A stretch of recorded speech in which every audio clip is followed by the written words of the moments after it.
Hello, everybody. I hope you're doing well. It is me, Graham, or Graham Crackers. If this is your first time tuning in, welcome to the channel. Here at Graham Crackers, we're all about making memories with friends, whether those are through TTRPGs, role-playing games, or MMORPGs. It's all about the time you spend with people you love.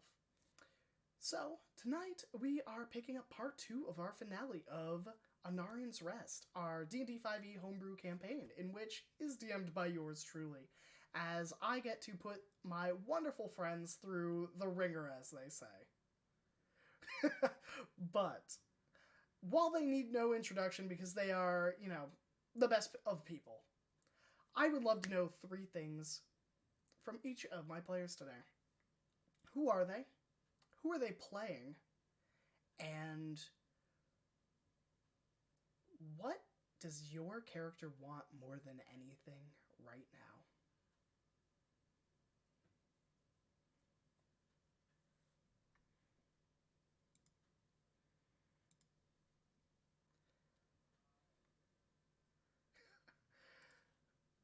Oh gosh. A 15 months, 14-month streak.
Oh gosh, you're all going to have to share that again, because for some reason, Streamlabs doesn't want to capture my desktop audio.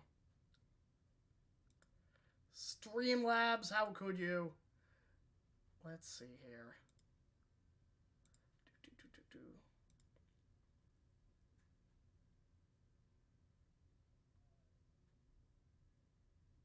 Ethereal plane. Wait, no. Where did we go? You went to the astral plane. Astral plane. For That's right. Oh, and you saw the ship. Yeah. Well, and I also saw part of Galanith. Did I get? What part of me did you see? Don't worry. You I were guess running we'll get to away, it, so. I have. Okay, Gollum, you only saw your astral form. Yeah. All right, Nice. so we'll start from the top. You can kiss my astral plane. Ha! Oh Great. gosh. And you also saw a handsome pirate in that astral plane. While we're being Ship. wiggly and out of order, can I just add, you Oh, said yeah. that you put us through the ringer, and I feel like actually we put each other through the ringer too. Oh yeah, we For just sure. kept feeding each other into that ringer, Yeah. like we were laundry persons. We're just like, okay, it's your turn now. Get in there. Crank, crank, crank. Oh gosh. Y'all 3 are- times through the grinder. All right. Who wants to start over again with their introduction? Now that people can hear you. Okay, introduction, take 2. Hi, I'm Bob. I'm playing Belda Stonesong. And what Beldis wants most right now would probably be a good solid minute of just silence. Okay, I'm Jen. I'm playing Maggie, the Firbolg Druid, and what Maggie wants the most right now is to make sure that her wife and children are okay, because she doesn't know for sure that they aren't in an area that was being attacked too. Hi everybody, it's me, Kari. I am playing Karis, the Tiefling Wizard. And what Karis wants more than anything right now is answers. Answers I am pretty sure that she will not be getting anytime soon. Sad facts for her. Hey, everybody, I'm Adam. I am playing Rue, your halfling cleric. And I guess what Rue totally put together in the time that they're in the astral plane, they maybe think there might be some answers to the Starless ones out there and the dream that they had. And they also saw a pirate ship, so it's got to be something that links those all together.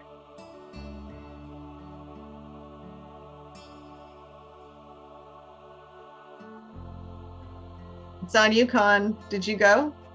I was giving Beldis what he wanted. His minute of silence. Yep, showed up. What's up, everybody? I am Con Foundit. I am playing Golineth, your resident rogue. And at the moment, Golineth would like nothing more than to figure out who the hell Golineth is now. Things have happened. Fair and valid. To quote the great Jackie Chan, "Who am I?" All right, so every week I give my players a option. Either they can do the recap and get a 1d6 to use on any of the rolls for the night, or I give the recap and I get to use that against them. Luckily for them, they have chosen to do the recap themselves. So without further ado, Jen, take it away. All right, so we were fighting the Nightwalker, and also mistakenly, maybe not, the Exarch, who is the demigod assistant of a dead god. And there were giant bees. There was Rue on the astral plane, and I feel like, was there like a flirty moment with that pirate ship? There was like some like juice going on there.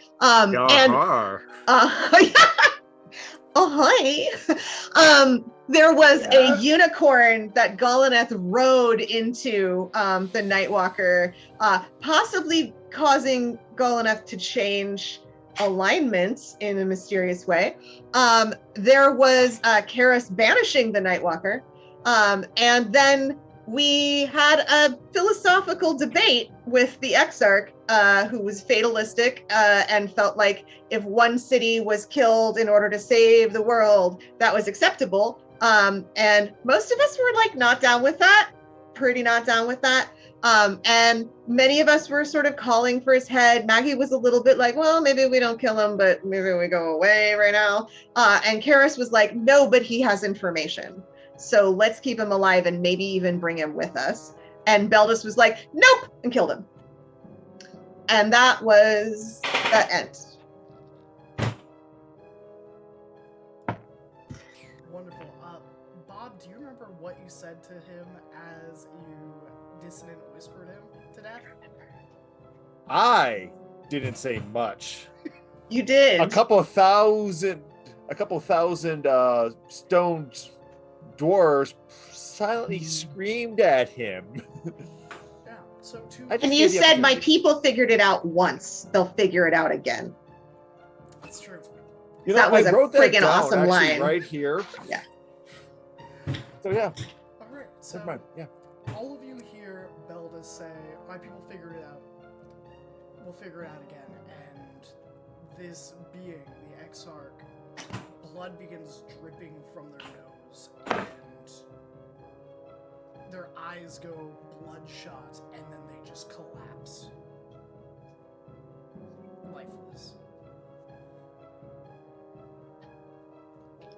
As this happens, Karis is standing before the Exarch, having been pleading, trying to reason with it, and she watches that happen. She watches the life leave the Exarch's eyes. And for a moment, her hand and herself just sort of hang there. And there's this moment where you can almost feel a charge building in the air. Some would note that, like, as the fight went on and Karis sort of like got a rhythm to it, her hair started to curl again. She started to look more like herself, despite her very plain garb for once.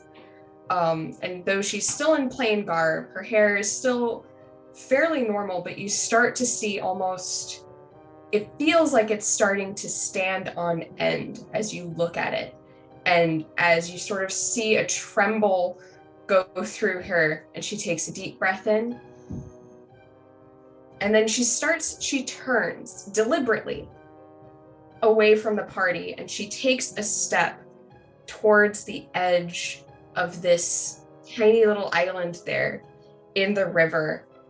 And still you feel that energy building as she sits there and trembles until finally she doubles over, and with a scream, like a of frustration, she thrusts her hands out, and all you see are firebolts, eldritch blasts, rays of frost that are being pelted like this as she just screams in frustration out in sort of a fan in front of her. Definitely looks a little like a tantrum. She does not look hinged. Hinges are gone. And you can actually see, if anyone could see her face at this point, she normally has, orange eyes with fairly large irises, but right now the sclera do not appear normal and possibly white or orange. I can't remember if I established if either of those things were true, but they are definitely now black with this orange center and slitted cat eye. And she's just like having definitely a horrifying moment of just a loss of a lot of things. So I then end that with, hey, is the river flammable? Because she's not making sure what hits the river and what doesn't out of the combination of rain, frost, fireball, and eldritch blast. Oh. Can you roll me? You know what? Roll me a D100. I'm not going to tell you what for.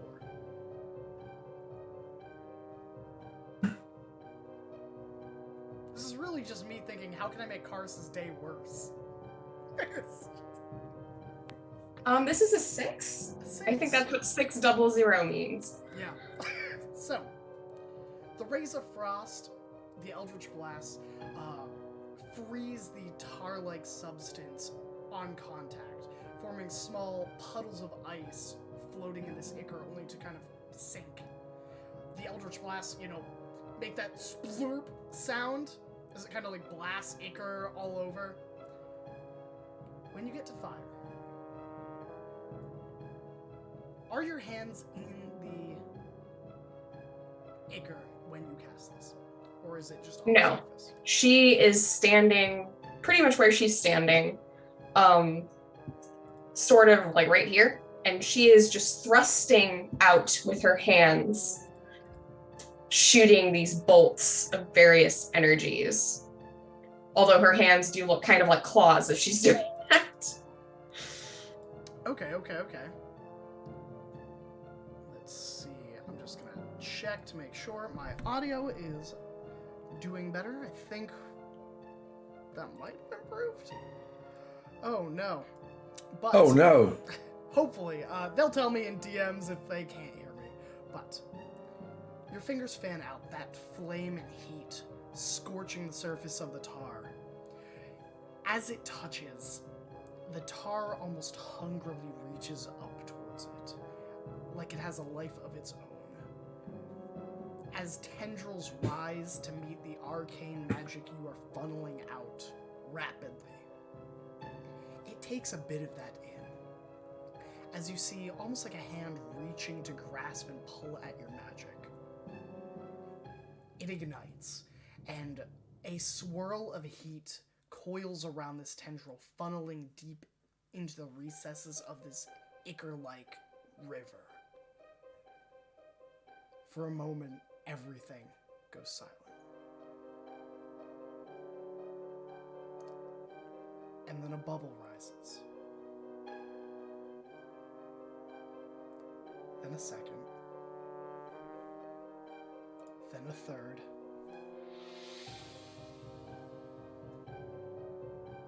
And suddenly, the river of Ichor that extends far beyond what any of you can see begins to boil and bubble.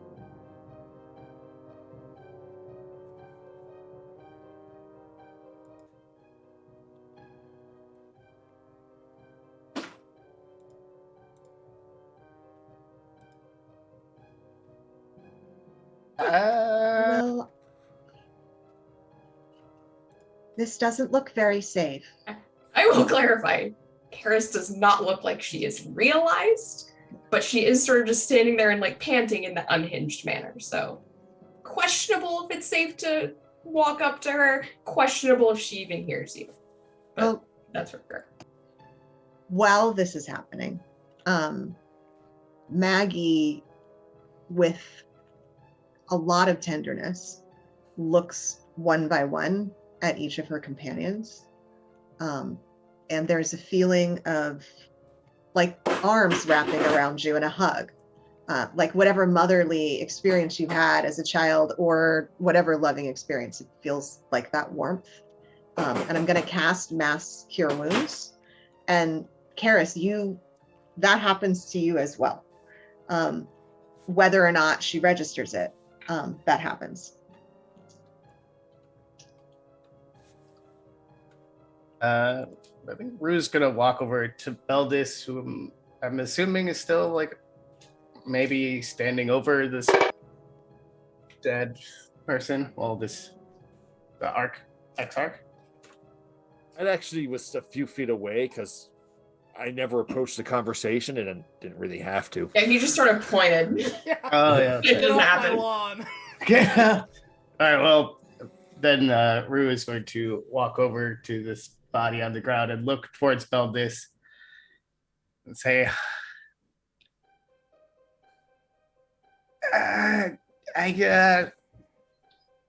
maybe Karis is right and we might need them. I mean, if anything, I could give him like 1 hit point and you could kill him. You can hit him again if you'd like. But Everyone take 16 points of healing. Sorry, before I forget. Big thanks on the heels. Sorry, Adam, I didn't mean to cut you off. no, it's all good. So it's like, listen, if this guy is who they claim to be, like that could be an asset that.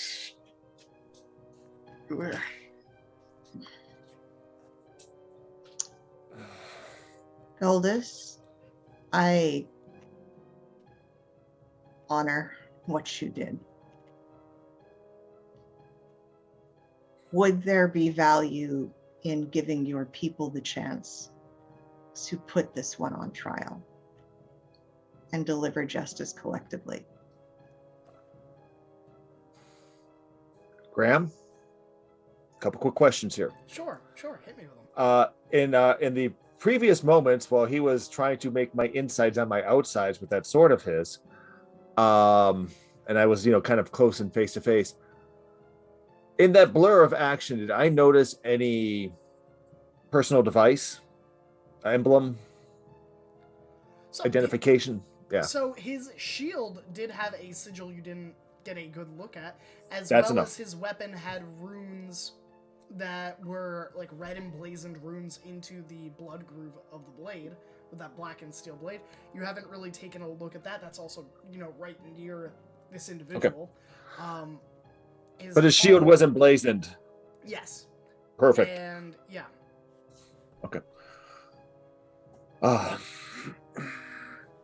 Beldis will just kind of stay quiet, and the Ichor River is boiling right now, correct? Okay. Yeah. I mean, or about to. I mean, you can place this conversation. There's a lot of Eldritch Blasts and a lot of, There, Rain Blasts, so- okay. Cool. So Beldis will walk up, grab its shield, And if it's still like slung in his arm or whatever else, I will just try to pull it off. Look to Rue. This should tell us all we need to know about him. I don't follow you. And I will start walking. I will just kind of be dragging the shield because I'm in pain. I'm hurt. And I will just, because I got one shield on one hand, this shield in the carry, just start walking back out towards the exit. And as I walk by Maggie, my people did decide. It lays there. And I'm going to start leaving. All right. She'll actually pat him on the back as he walks back and walks away. Goldeneth, what are you doing during all of this?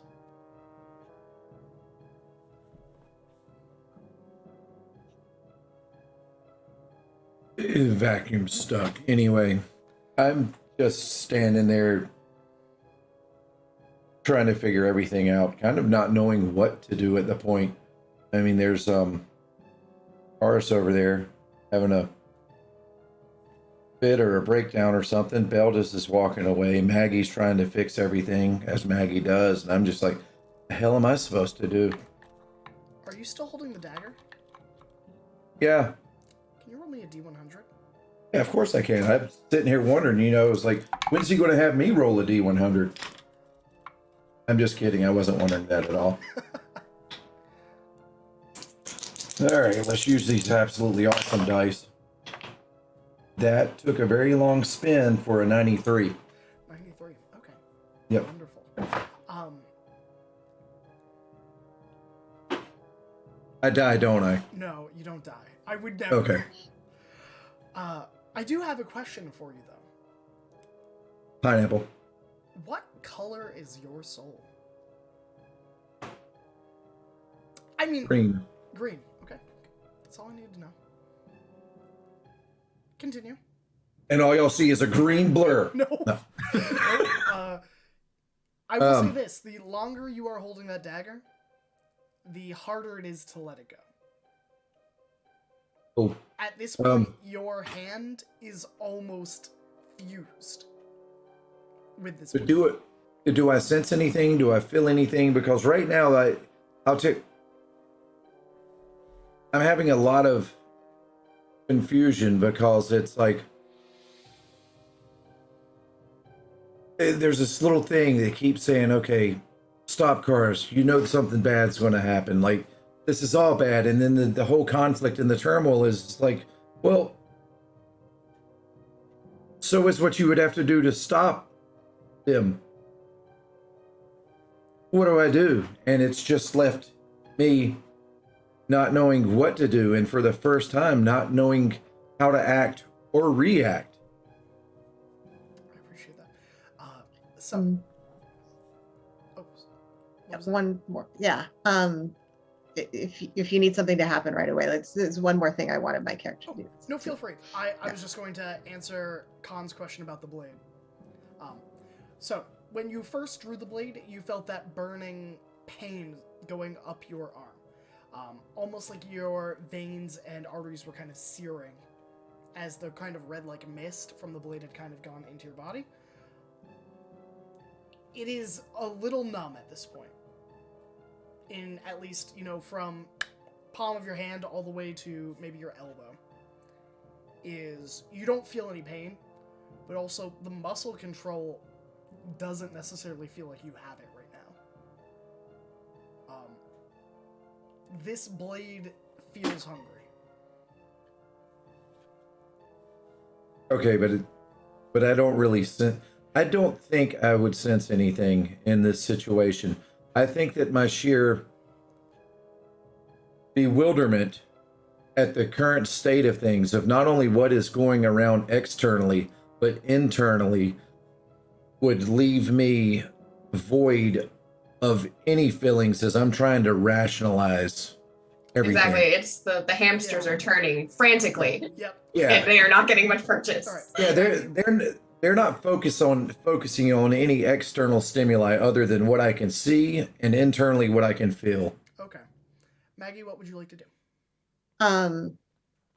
Sort of seeing that, I think for Golineth, Maggie's sort of seen people who have to process and doesn't want to interrupt that. Karis, on the other hand, is on the other side of the spectrum, is just bursting with emotion. So Maggie's going to go to where Karis is and kneel on the ground near her, sort of tentatively sort of seeing if she reacts. And if she doesn't, we'll reach out her hand and just leave it on Karis's shoulder. All right. So after I think probably what you would consider like a round of just like flinging as much as physically possible, she was more probably, as her hand is falling, Maggie is coming beside her as she's standing there, breathing heavily, trembling with what she just sort of conducted through herself, almost like someone who'd just been hit by like a lightning bolt, but probably, less, but very similar to if she seems jerky and twitchy, and she does in fact jerk when she realizes that you're there, although it does take a delayed moment to figure out that you're like in that space.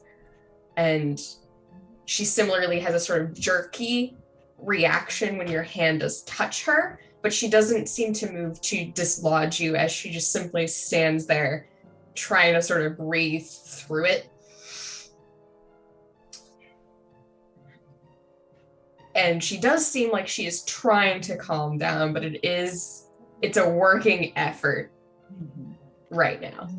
I don't know that she is capable of speaking.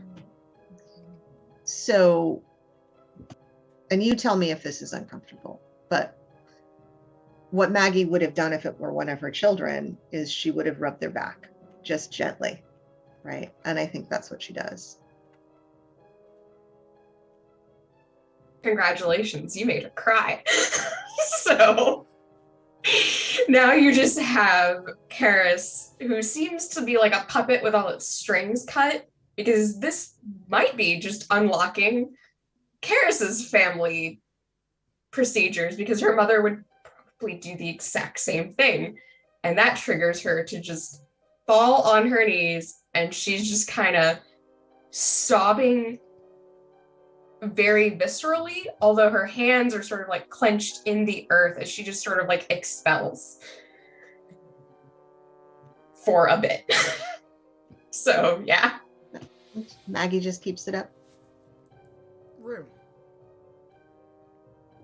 You and Golineth are the two closest to the body. Beldis has absconded with the shield. I think about at this moment, Beldis is probably at the foot of the stairs at that entranceway where you all entered. Dindrella is headed towards Beldis. She seems to have picked up most of what Gagri had. The staff. She has a book that is covered in ichor, and she's like holding it like between like two fingers, like it is like full arm's length. Like she does not want this touching her. In fact, I think she might have Mage Hand carry it. But she also is holding 3 rings in her palm and a amulet, presumably taken off Gagri. And she is following after Beldis. I will say this with your passive perception. She gives a side eye to the boiling ichor and decides, I don't want to be here. There's a clear look of, this probably won't end well. I'm going to put some distance between it. And as she kind of gets there, she makes sure Beldis gets past her, and she cone of colds a section of the ichor, just freezing the surface solid. And then she just heads up the stairs to follow Beldis.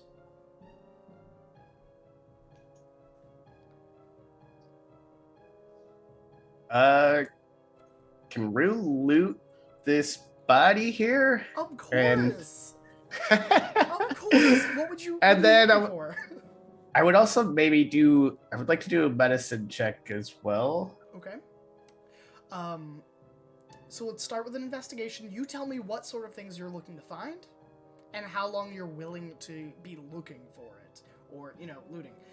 Give me like a minute amount that you would be willing to spend. I 'Cause they mean, are in just plate armor, and plate armor does take at least a minute to take off. fair. Okay. I did not realize about the plate armor. I would say like, just gonna give like a solid minute just to like look over this guy, see if there's anything. Does he have anything like written down on something? Is there like? Attack. Yeah. Well, I mean, if he does, he have like a notebook on him somewhere, or like a journal that you can look through. Okay. Roll me that investigation check then. Do we still have crits? You tell me. I think some of you still have some on the board, but not many. I still have I mine. have 3. I have 0. I used mine to try and kill Beldis. Oh, you know what? I'm just gonna burn them both for the investigation and the medicine check. All right, and the total. Oh, fuck me. Yeah, that's the thing. Numbers I are know, always a right? How thing. do they work?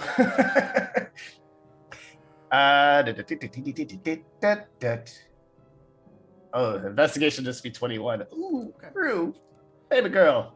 And then medicine check would be 28.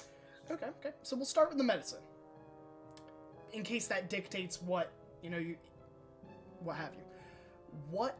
Ask me 3 questions. What are 3 things you would like to kind of get information on?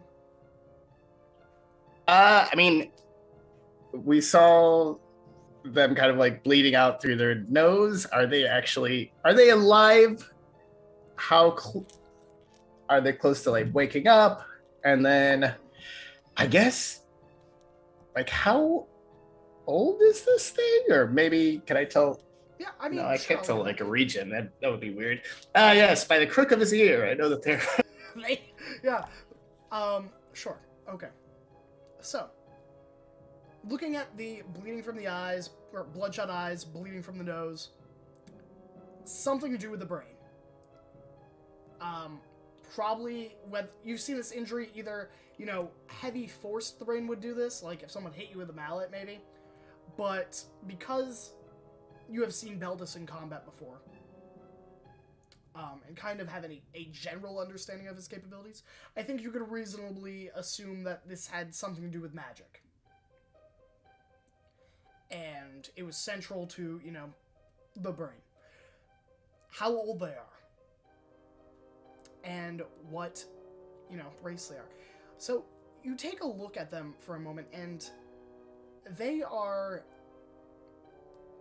a half-elf, but their skin is this pallid white. And, you can tell they're a half-elf from the rounded ears, but it still kind of extends to the point where it would be elongated by human standards. Taking a look at it, they look about 50 in elven years, I guess, or, in half-elf years. So middle age. As for, are they dead?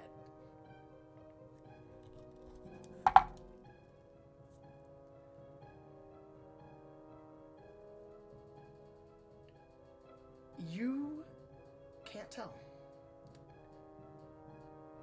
As you are, investigating the body, because you got a nat 20, as you are investigating this body, and, checking the pupils, checking the nose, as you move on to start looking at the armor, you kind of, roll them over, I'm assuming to get to the fastens of the plate armor itself. The bloodshot eyes are no longer bloodshot. They are not moving. They are still, white, tinged with blood, but something is going on.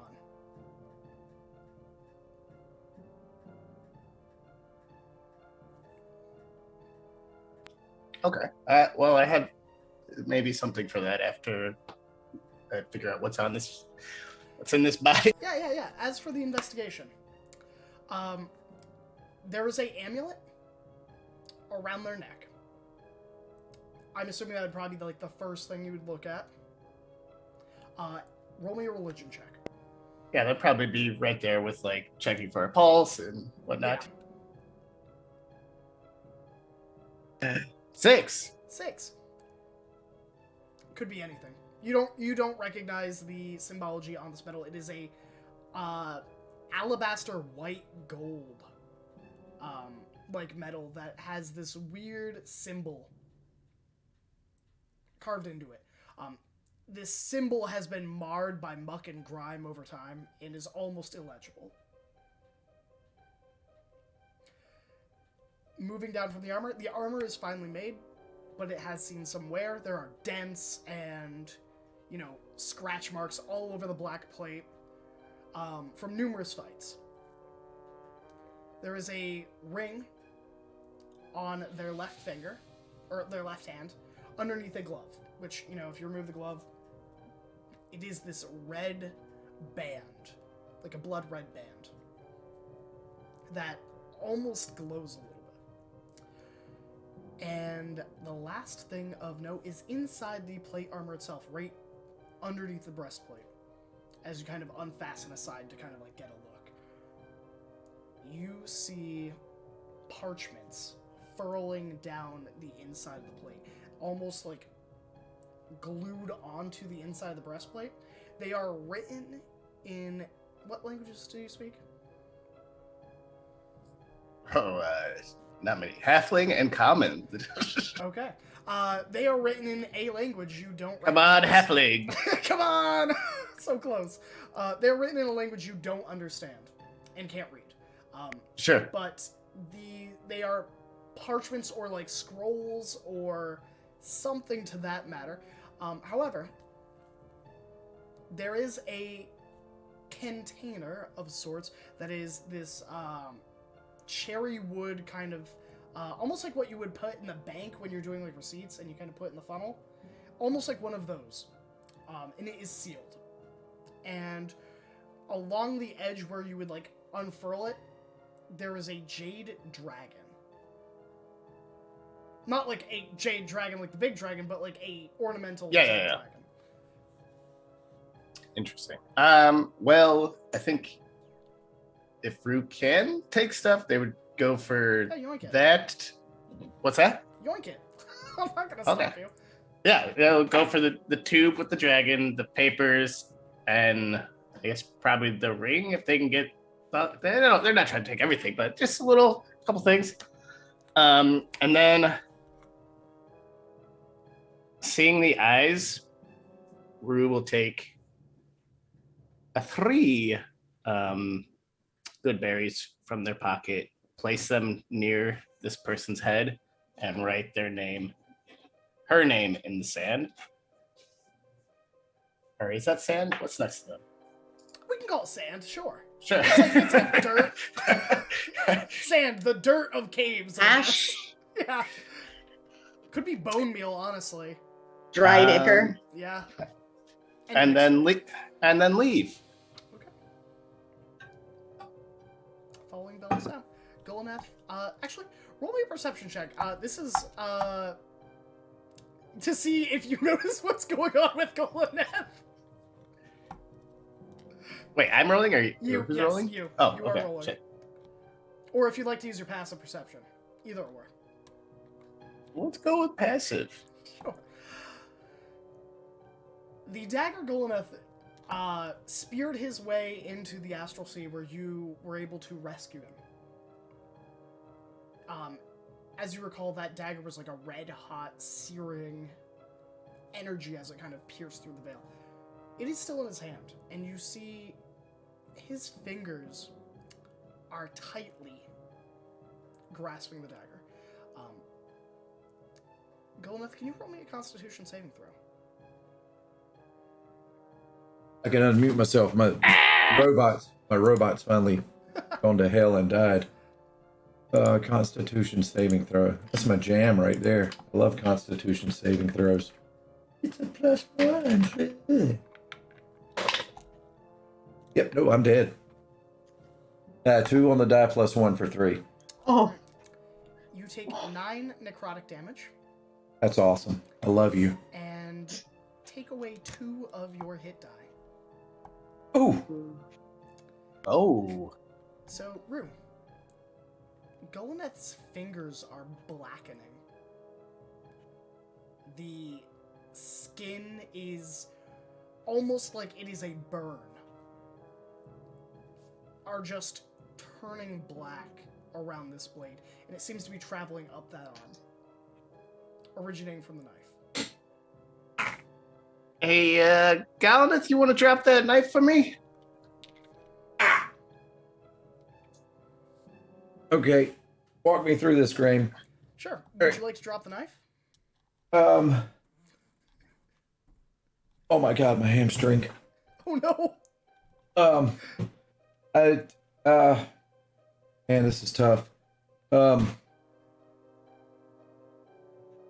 Am I feeling anything from the knife? Like, Nope. I would think, no, nothing. So the knife isn't emanating any sense of will. It's just latching on and Yep.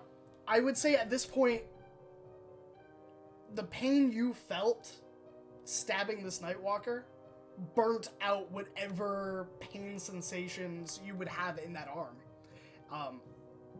There's not a real sense of ouch. It is just almost like frostbite in a way. It's like you don't feel it at a certain point. yeah. So I think I need to make some sort of check. I guess I would make well, my passive perception is pretty high, so I'm trying to game this out. Yeah, My passive perception is 20. Okay. So yeah, you would can definitely you- notice your fingers blackening around this dagger. well, I'm still ignoring the dagger. I'm Okay. still focused on Karis and everyone else because Okay. I think at this point through the journey, I've come to care more for them than I do for myself. All right. So my question is, would Rue yelling at me break the hold that I have on myself? I'll leave that up to you, but I would say because you are paying attention to your teammates more than yourself, I love your logic. Rue Okay, so definitely looks concerned and is looking at you. all right, so I break my attention. I do look at Rue. I look down at the knife. I look back at Rue. I look at Karis. I look at Maggie. I look at Beldis. I look back at the knife and I try to. What happens? Roll me a wisdom saving throw. Okay. I'm not using that same die. I just rolled a fucking 2 bit. I tell you that. I'm not using that one either. It fell right out of the tray. Okay. Okay. All right. Wisdom saving throw. That's 19 on the die +1 for a 20. All right. Even with the 20, it is No! hard to throw this dagger away. He said hard, not impossible. You do the motion, and almost as you do that, the first attempt does not work. I will tell you that right now. You see strands of your own blood from your palm have almost turned into like an iron-like substance connecting to this dagger. I yell out in pain. The second throw, you feel some of them kind of cracking.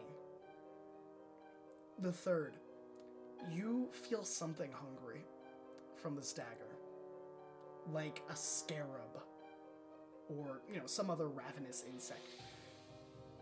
As you throw it on the fourth attempt, it leaves your hand.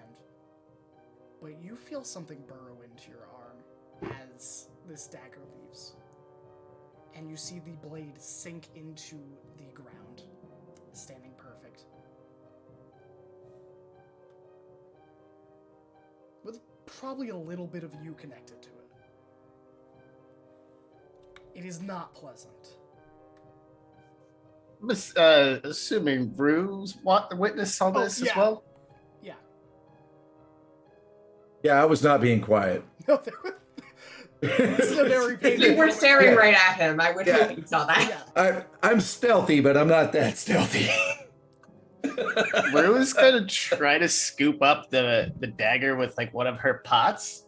Because Okay. I guess she's just got pots. Just pots. just. I'd be like, yeah, maybe we might need this. Galanith, you don't come close to it though. She'll like kind of like put herself between Galanith and the dagger. Man, this is tough. I think I'm going to reach out for the dagger. Oh. Rue, are you going to try and pull it away? Yeah. Okay. I think we need a contested roll of some sort. So, do we want contested sleight of hand or? All right. So when I say I reach out for it, I'm not trying to grab it. Oh, okay. I'm totally golluming it, like my precious. Oh, okay. All right. Then never mind. We don't need a contested roll. Yeah. So it's like in the back of my mind, I'm like, it's best I don't have this, but I want it. Like I'm totally coveting it. Like I think that's. That dagger felt so good in your hand, though. Stabbing that Nightwalker, a foe so beyond you. Okay, I tackle Ruin. I take my damn tag. No, I'm kidding. Steps of the night.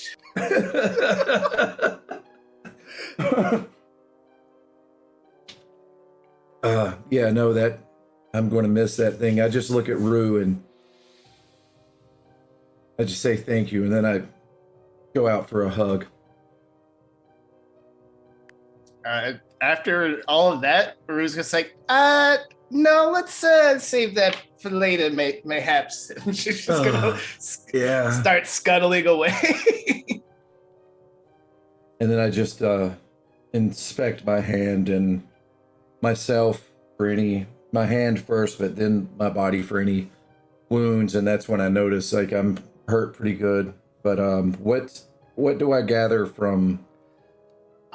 So your hand, as the dagger is like no longer in contact with you, you see some of the skin tone return to your hand. Like your hand is repairing to a degree, kind of forcing like almost like as if this was an illness. Like you're kind of forcing it out as the antibodies kind of push it. But your fingertips are black and they stay blackened, almost like nails. Okay, so with probably that, like the first like knuckle. All right, with that, I check the mobility of them to make sure that I've still got the dexterity. Yeah, so I still have the dexterity. Like there's no damage. Like I'm not affected as in because I pride myself in my sneaky, my lock picking, and the ability to find traps and. Yeah, no. But are they like petrified? Are they more hard? Okay. Just black. They are just black for now. On close inspection, you have full mobility. You have the feeling back in them. Yeah, just say as is. Cool, punk rock. I just look at Rue again and I say thank you, and then I just ask her, what's going on with Karis. And as I'm checking myself over, I find this little potion bottle, and I just look to Rue and I'm just like, I think this would help Karis. Could you help me get this to her? What is it? And she's right over there. You could go talk. Or do you want to like... When Rue says that, I just go. All right. Very suggestible. Which potion is this? I know you have a few. It's the one that Sprite gave me. Okay. I wanted to make sure. Yeah. All right. Continue. I just wanted to know for my side of things. I just go over to Karis. Just listen. A very dear friend of mine, Sprite, gave this to me. I think this would really help you. I'm not sure what it does, but I'm sure it would help. Pure confusion, sort of like hiccoughing as she's like doing that whole thing, like when you come to the end of a good cry, and you're just like breathing deep, and it's still kind of like it little sob, the hiccough. Yeah, that moment as she's just going, and she just sort of takes it, and she's gonna look at it. What is this? What is this? Does she know? Does this look familiar in any respect? I mean, I believe I described it as kind of like a golden liquid. It is inside a potion bottle. Yeah, so as a potion as an bottle arcanist and someone who knows potions. Yeah, I would say with your familiarity, it could be a lot of things, but most commonly, because this is from Telbanon, you would probably not have knowledge of this existence. Could be a potion of heroism, or a potion of like calm emotions, or a restoration. Okay. All right, yeah. So all of those seem like things that absolutely would help right now. So she's gonna undo it sort of tentatively and then just sip it down. Right. She's like, yeah, that would actually really help right now. Just steady all of this. So yeah, she's gonna get. All right, I'm gonna need you to make a charisma saving throw, but I'm going to make a case. I think that this would be at disadvantage with your current mental state. Oh yes. Okay. That's not even contested. It's not even, all right. Not even. Like no, that's fine. At a disadvantage. Like, guess what? What? I have 2 crits. All right. I could do that, You but could. I don't know. We'll see. We'll see.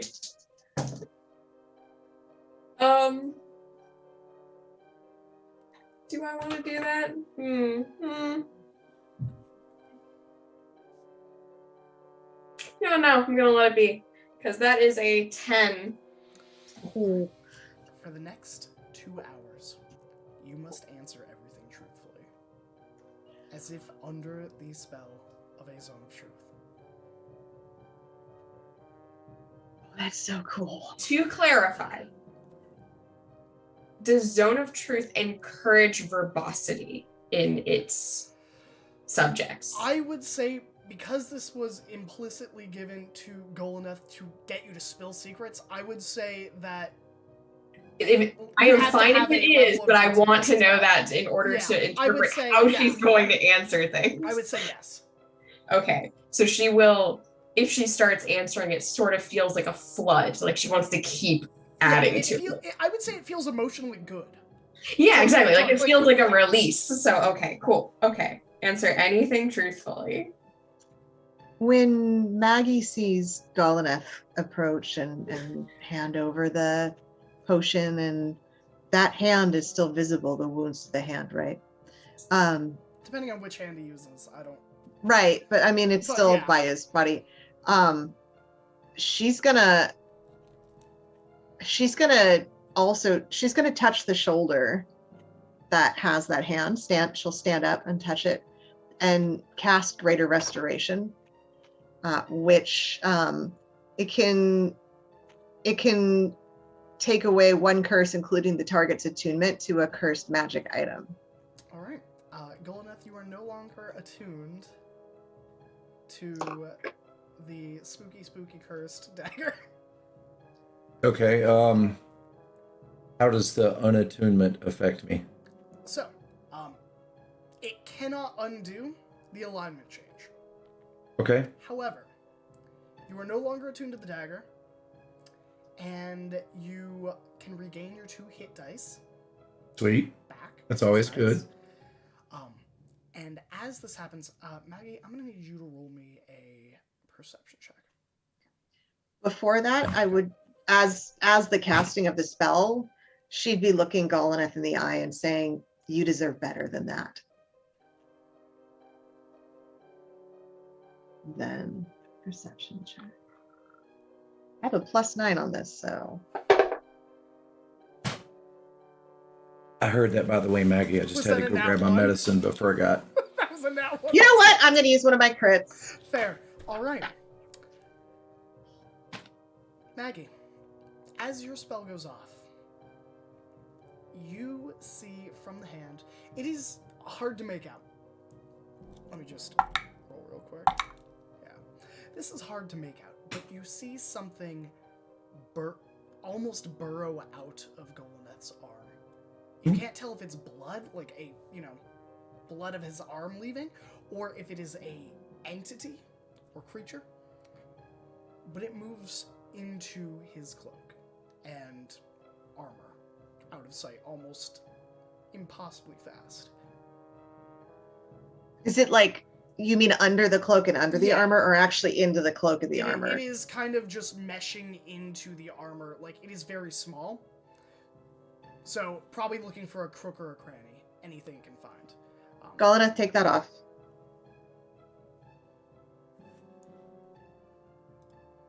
The cloak? Both, the cloak and the armor. Okay, I get naked.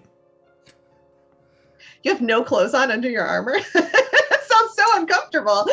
Oh my. Listen, it's all To be fair, about. he's wearing like leathers, so for the most part, you fair. kind of are. Yeah, The armor is also it's the all shirt about you're the, wearing under it. It's all about the stealth. It's low speed, high drag. No, high speed, low drag. All right. So it will take you about a minute or so. He is an elf as well, so Yeah. skimpy elf leather is So probably. are you taking? I'm an it all elf. off I'm here? practicing this. After everything that's happened, yes, and I'm also having a moment. Like, you've got me in a spot, Graham, like, because it's like there's so many things Golaneth is going through right now, because he's built trust, and he's just, now I'm feeling like I've betrayed Chorus, and it's like, this is, and it's just like, at the same time, I've got this whole crisis in my brain space, because it's like, to have not done it, I would have betrayed Sprite. And it's just like, she's one of my longest friends and my handler, and I'm just like, The worst day ever. So what's great is what you're telling me is, whereas Karis had the visible mental breakdown, Golaneth is having a very quiet internal mental breakdown. Yes, and I think I was going to hurt your character Love today it. in this campaign. oh, and see, the other thing, I think the getting naked is both symbolic and effective at the same time. I am truly bearing my soul here. Like, it's all out, because I've got a questioner now. Yeah. So the cloak comes off, leather jerkin, what have you. Eldest. Yes, Beldis. Just a quick question. Is the unicorn still in the area? No. Okay. The Yes, unicorn but only it's lasted not for a the one I minute. rode. I believe in the minute that it existed, it just, vanished into the ether while you were all talking to this exarch. Like, you're a baddie, and you should feel real bad about your decisions. Not to take away from the beautiful metaphor that Khan just came up with, but this is what Maggie would do. Seeing that Golaneth is essentially naked, she's going to take off her apron that like has the top and the bottom part and be like, well, here, why don't you, I didn't mean, I know that's probably very uncomfortable, but I was really trying to help. Oh boy. Okay, here you go. Does it have like "Kiss the Cook" and Furbolg written on it? No, it's like a Little House on the Prairie apron, like a little floral, with like little pockets and. Yeah. I cure better than I cook. So the armor hits the ground all in a pile. The ichor is still bubbling on this side. The frozen side, it's okay. Oh, so sorry, Kari, that you got timed out. Nightbot be crazy, yo. I type quickly. If So- only Nightbot knew what was going on. This group can take care of a night walker, but we can't do anything about the night bots. So Maggie, what would you like to do as this armor is, being deposited? Right, I'm putting the apron on, and maybe I'll kick the armor away from him. If it lands close to him, does it land close to him or no? I mean, I think he just drops the armor Okay. next to it. Like, are you kicking it? Just into a the ichor? Are you second, let kicking it me- away? Just a second. Okay, so I just rolled a nat 20, so I think she doesn't touch it. Okay, smart move. Yeah. I can appreciate that. Yeah, so the armor is just set in a pile. You don't see anything. At least, with it all just piled up. But you hear like a lot of coins and random metal bits and other stuff, like ding, ding, ding, ding.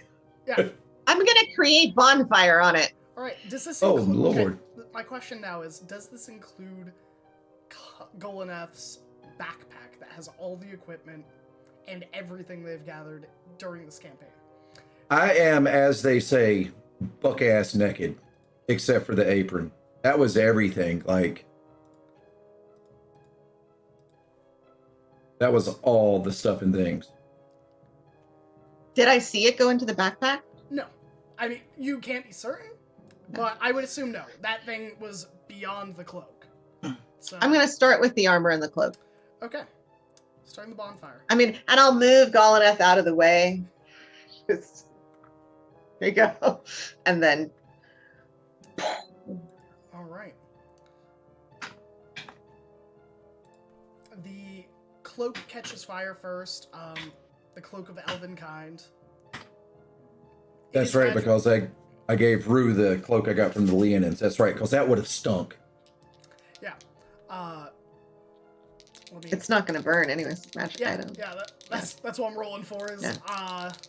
just make sure. Okay. Good thing I used a cantrip. Mm-hmm. Yeah. So the leather itself, the non-magical leathers ignite. The smell of tar and like pine tar just fills the air, and then leather, and then that is charred after a few moments. The cloak remains. The 1, 2, 3 daggers that are mostly metal remain. 2 of the daggers, their blades are like heated by the metal, or heated by the bonfire and like glow red. Quarterstaff is destroyed. Short bow burnt to a crisp. Rapier is fine. The torches, tinderbox, thieves' tools. I think thieves' tools, it's like 50-50 wash, because some of it is metal. But also, Ninos' tooth, do you still have that? No, I gave that to Right. Val to travel to Yes. let Sprite know what was up. Wonderful. All right. And as this ignites, this red, almost blood-colored centipede that is almost ethereal and ephemeral scurries and kind of writhes beneath the flame, flicking and flickering its body back and forth, like trying to get out of the fire, but also not close enough to a host. I get as far away as I can without getting in boiling water and say, we need to leave. Golneth, Yes, that's me. telepathically, you hear in Elvish, "Don't let me die. I helped you. I made you strong." I think back in Elvish, that wasn't you. That was them. You hurt me. They saved me. Die, you piece of shit. And then I just buried my naked ass heel into it. And in a whiff of smoke and brimstone, it fades into the ether with a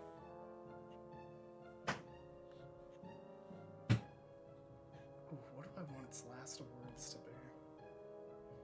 Sucker. I'm sorry. I don't think it says anything. You just hear this high perceptible gurgle. Death rattle. Yeah, just and then it fades to nothing.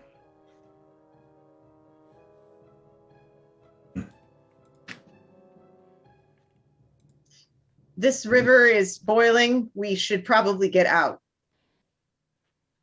Yeah, Karis just looks confused because she drank the potion, but she doesn't feel better, and that now feels suspicious. Did she feel worse than what she felt? Like, was she like farther gone than she expected? So like the potion didn't touch it. So she's just sort of slowly like getting up and just orientating herself, and then she's realizing that there is nothing on Gall. As she abruptly looks away, she looks at the Exarch's body and the Goodberries, and there's some confusion, but she goes that direction. She's going to the Exarch at the moment because she heard, she was reacting like, we need to go, bad thing, boiling, a problem, but a different problem. They're handling it, I'm sure. I saw an apron. Like, that doesn't require me. So she's gonna go over to the Exarch. Does he look particularly better than when he first fell over, or better than since Rue saw him? Not really. About the Not same. really. Is there any perceptible breath or anything else on this body that Rue and them have not picked off at this point? The plate armor. The plate armor. Uh, You said the plate armor had runes on it, or was that the blade? The blade has runes. That has not been picked up. Okay. It is this black bladed weapon with like red runes in Infernal written upon it. Cool. What does it say? Sure. So half of it is Read it. in Infernal and half of it is in Celestial. Cool. I think I speak both of I those, think so we're fine. So in Infernal, it says, to meet desire, and then in Celestial, to find truth. And the pommel is like this black wolf head. It's like a intertwined groove that kind of trails up the handle itself, almost like a spiral. And then the bar, or not, what am I talking about? What is it called? The hilt? The hilt. There we go. Is almost like black wings that kind of jut out. What sized blade is this? Is this like a great sword, a long sword? Long sword. And okay, all right. So she can lift a long sword. That's fine. So yeah, I guess in confusion and thinking we need to go soon, she's like, well, the plate armor, I can't do anything about that, but the blade seems possibly useful and or something to study. She's gonna take that with her. She's gonna get her broom, which is nearby, just floating. She like got off it at some point. It's just been sort of following her twitchily. She's gonna make sure she puts a hand on that, hand on the blade, and she looks to Maggie and it's like, where's out? I think it's across the bridge and through the door. Do you maybe want to put that blade? Is that the knife, the dagger? No, the Okay, dagger is in Rue's like a. Ooh, I'm like, Maggie, no, let that happen. This is the Exarch's sword. Got it. Which she used repeatedly on Beldis, but she's gonna put that away at some point, but she doesn't have much time. She's like, I just need to find direction. And she was like, okay, direction from Maggie. And she's gonna start sort of walking that way. She's kind of stumbling a little bit, like again, that trembling in her limbs, just a lot that happened. She's a little unsteady, but she's walking. She's making it through with simple directions, going, okay, we are regaining something. Some method of order. But she still looks like dazed and not necessarily confused, but definitely hazy at the moment. I feel like the cars probably would have noticed the Rue signed name and the berries, and then I guess signs of looting by the she's like, that's weird, but again, like it's not clicking. There's the intelligence modifier is definitely from just the outburst. She's more like a 12 than her, I guess, usual 20 or whatever. So it's like she's smart-ish, not her usual Karis level smart. It won't come to her until later when she like feels better a little bit and she goes, oh, damn it, curses or something. I don't know. We'll see. I think Maggie's going to try to usher out of the room anybody who's still left, and get the group together. All right. So Beldis, Rue, and Dendrella have already left and are presumably headed upstairs at this point, and probably have reached the offices. Golnath, Maggie, Karis, the three of you set to meet your companions. Beldis, Yes. you were the first to arrive into the offices. Oh boy. They are much as you left them. With As in potentially dangerous? Oh, well, they weren't necessarily dangerous when you first came in, were they? You didn't have to fight anything.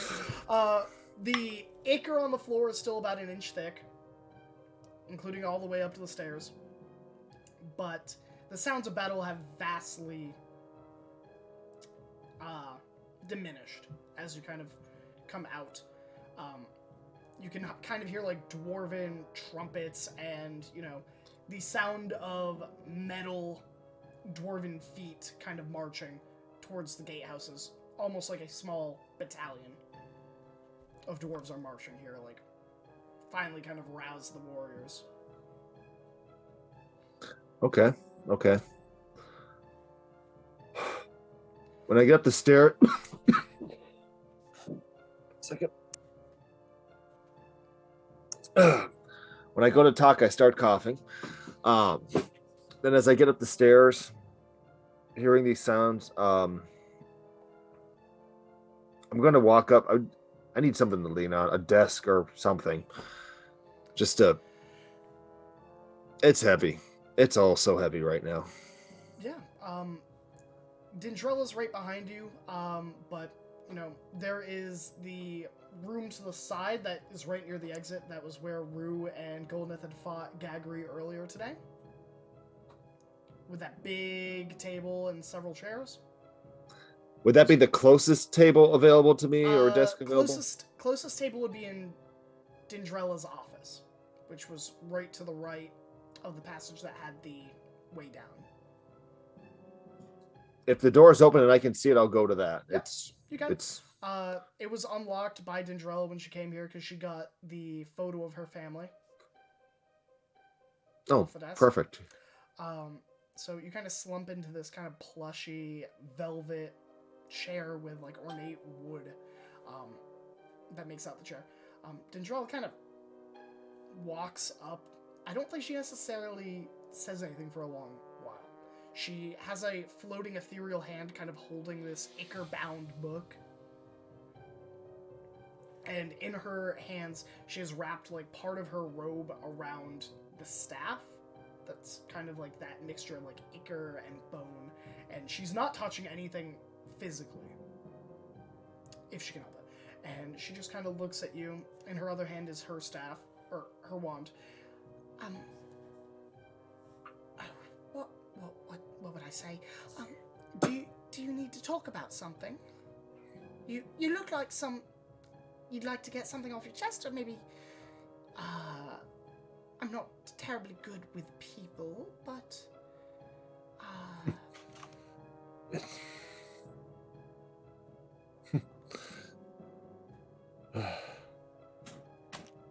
Moment of silence there as collecting my thoughts on this, and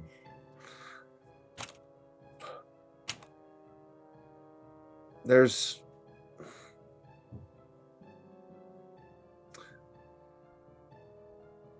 someone will need to talk to you.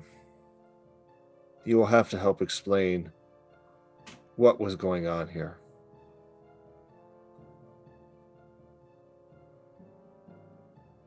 The stones I have to get off my chest. I'm almost afraid to move. well, I'll make sure no one bothers you, I suppose. Thank you. But also, what the fuck was going down there?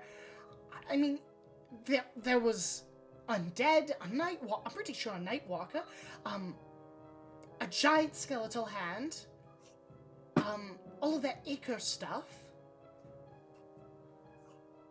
And a fucking Exarch?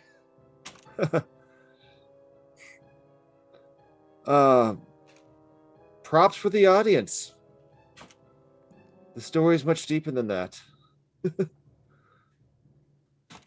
Goes back several. Quick reminder: she's an elf. Yeah. She is a elf. High elf. Okay. Huh. You know our tale? Why we live here? Well, bits and pieces. I mean, I'm only 3 centuries old, so, you know... Yes, I do. Sorry, I should have just said that. It's not about me, it's about you. It's not about me. Sorry. It's about all them, sitting there waiting. You don't run from something like that to just happen to end up someplace like this. We know.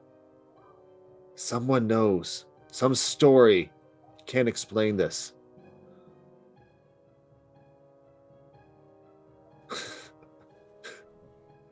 You don't. And he kind of, Bill just kind of starts laughing and kind of crying at the same time at this. You can't write these. No, I suppose probably not. In my experience, all great adventures are very rarely written down. No, but their songs. Their songs live on. The bodies break.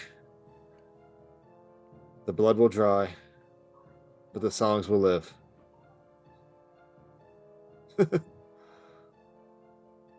Oh my Lord, I'm now fully understanding that.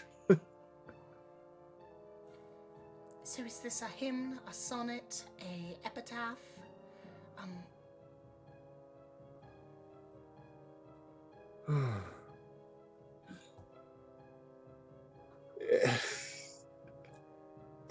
It needs to be found out. But it's there. It's written somewhere. It's told someplace.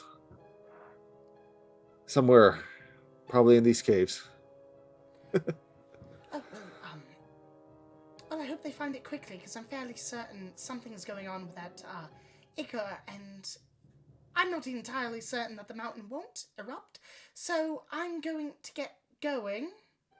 As soon as they arrive, I'm telling them what's going on and I'm getting out of here. I would advise that you and your companions do the same.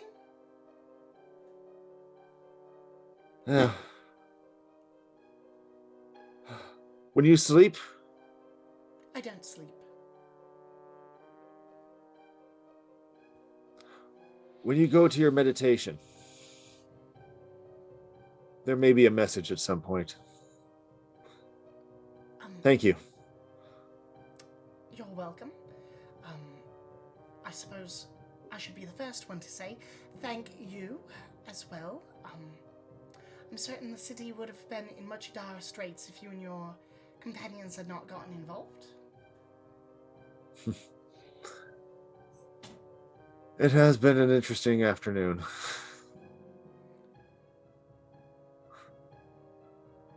I suppose you've seen more action today than most dwarves have seen in the past decades. Depends on the dwarf you ask. I suppose so. Well, I'll be outside. I'll shut the door. So she tosses you the key to the room. Oh. Kind of like lands on the desk. So no one bothers you until, you have time to process. Thank you. Thank you. Just don't go in the drawers. That's all I ask.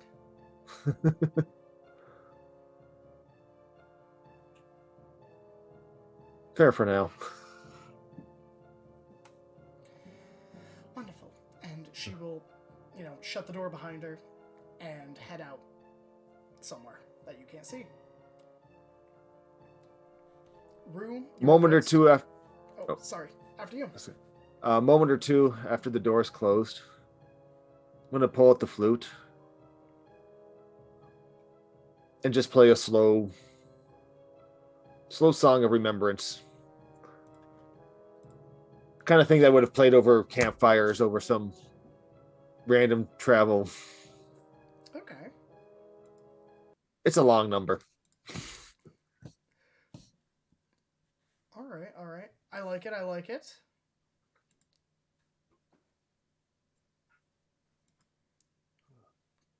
Rue, you arrive next.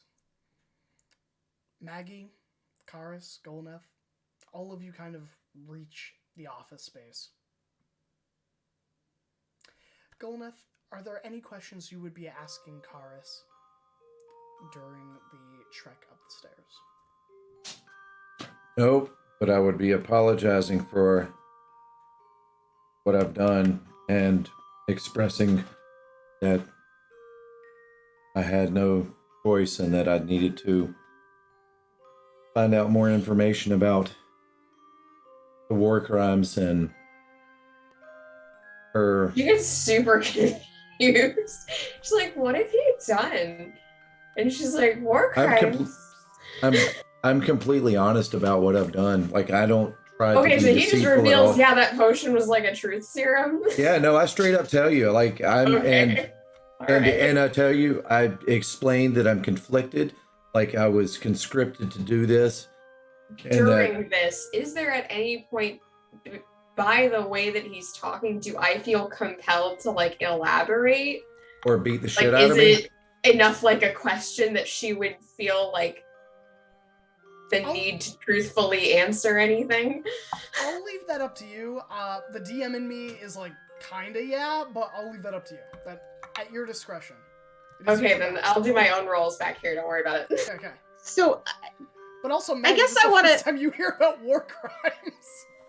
yeah, and I'm not quite sure what Maggie heard, like exactly how it was worded from Golneth, whether or not she would pick that up. But Golneth, I'm sorry, did you give Karis a truth serum on purpose in the middle of her breakdown? Yes. Yeah, I think cry for a little while. That is a question that was directed at her and goes, yeah, I'm pretty sure that's what happened. And I was really wondering why it didn't like make me feel better. I thought it was a heroism potion or a calm emotions because it looks the same. And that seemed like a really good idea at the time. So I just drank it. And then I felt really strange because it didn't feel any better, because it should feel better, right? Like a restoration, like that would make me feel better. Right? Yeah, they made it sound like it was going to make you feel. Golneth, yeah. Wow. It's like, man, I know I set like a whole village of like women and children on fire because they told me to, but that's kind of messed up too, you know?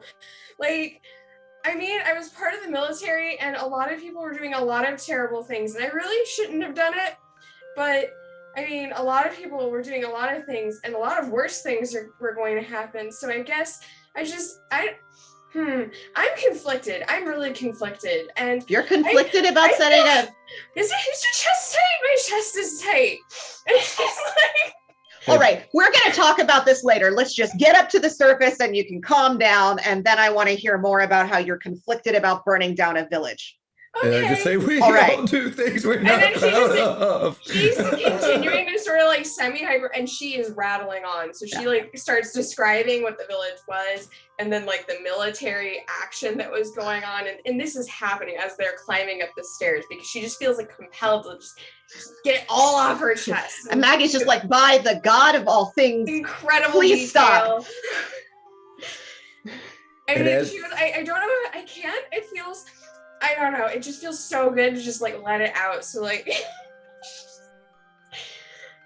and then I think if you prompted her, she might get on a different tangent, but like, Oh, why don't you tell me Waterfall. about your favorite animal and everything that you like about your favorite animal, okay? Right, Just so tell me she all starts about. describing in detail why she likes this very particular lizard that she would find near her home and collect. And I just How like everyone did not like this lizard, and then it's a really weird lizard. Like think just the worst special interest animal. Like, this is clearly a vermin to like most people. It invades things, it ruins food, like, but she clearly loved this lizard and thought it was the coolest thing, and describes it in great detail. Her collections that she started at various times and were ruined through various other means. But you get all of that information now. For possibly the first time, Maggie is incredibly relieved to hear Karis go on and on and on about some random shit. And whenever I can, I interject in there with my own stories of things I've done in war. Oh my God, Galina, did I not make the point that maybe now's not the time? But I'm doing it in such a manner. Are you prompting for more information? I'm prompting for more information. I'm like, do you know what I mean? It's like, No, but really, like, let's talk more about lizards. So, like, did it molt, or did it like the sun, or? So in between, you're getting like definite whiplash because she's answering both with the same amount of fervor. It seems she's in this like weird mental state of she's like sort of disconnected from what she's saying. It's definitely feeling like a disassociative episode at this point, because there's this outpouring and she feels a little distant as she is describing it, but she does give sometimes some eager detail when it's the lizards. And then for something she's giving you like, and so blah, blah, blah, blah, blah about the village. And you know, like those documentaries where they're like telling you neat things about the area, where it's like, as she's describing the horrible things that she was told to do in this particular location for the sake of the Assyrian Empire, she goes, did you know that they were a textile? Like, just random details she now knows about the village in like a weird juxtaposition to probably the horrible things she describes happening to that village for, reasons. She's like, All right, so if I put something in your mouth, would you stop giving me all of this detail? If I don't know what? But you can definitely take out a handkerchief. Something to try. Yeah. I take out a handkerchief and I try to like close.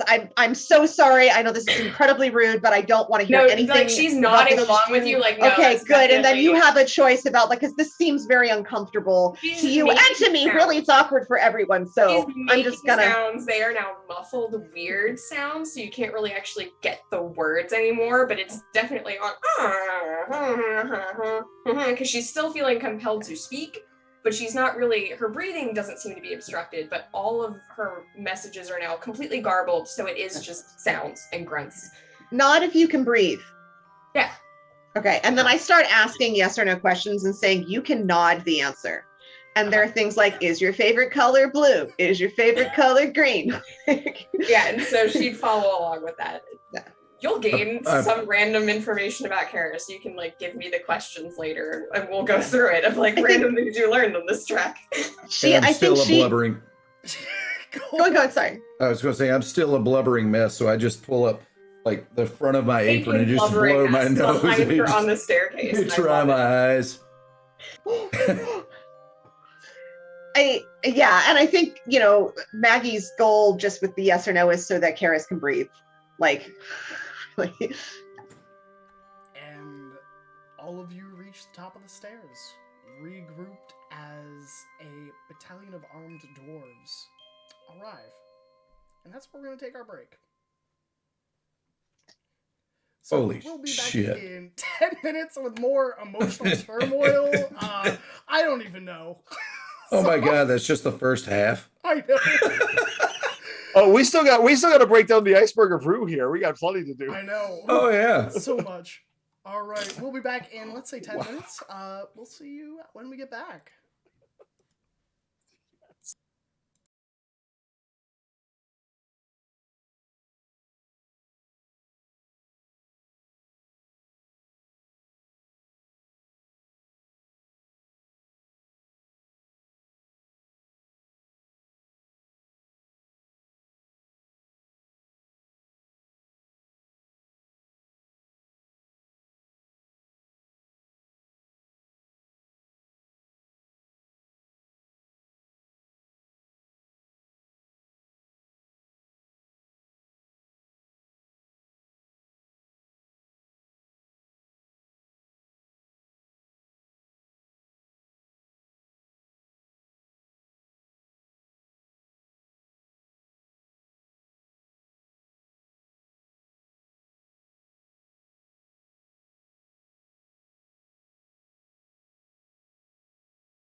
Hello, we're back again. And we're here to cause mischief. Or so I've been told. That's what I showed up for. And oh shit, I'm mayhem. not muted. Yeah. All right, let's see. Let's get us back into the scene as you kind of crest to the office spaces. Rue, having just arrived a minute or so ago, one of the office doors is locked with flute playing, coming from behind its muffled corridor. And let's get some music. I think this is what I want, but we'll know what I want by the time that it plays. I like it. I meant to refresh it and I didn't. But the dwarven battalion begins marching through the streets. What little undead remain are quickly put to sword and axe as they begin pushing from both of the gatehouses towards the center, towards the Wainwright facility. And all of you. You have about anywhere from 5 to 10 minutes before they arrive, most likely.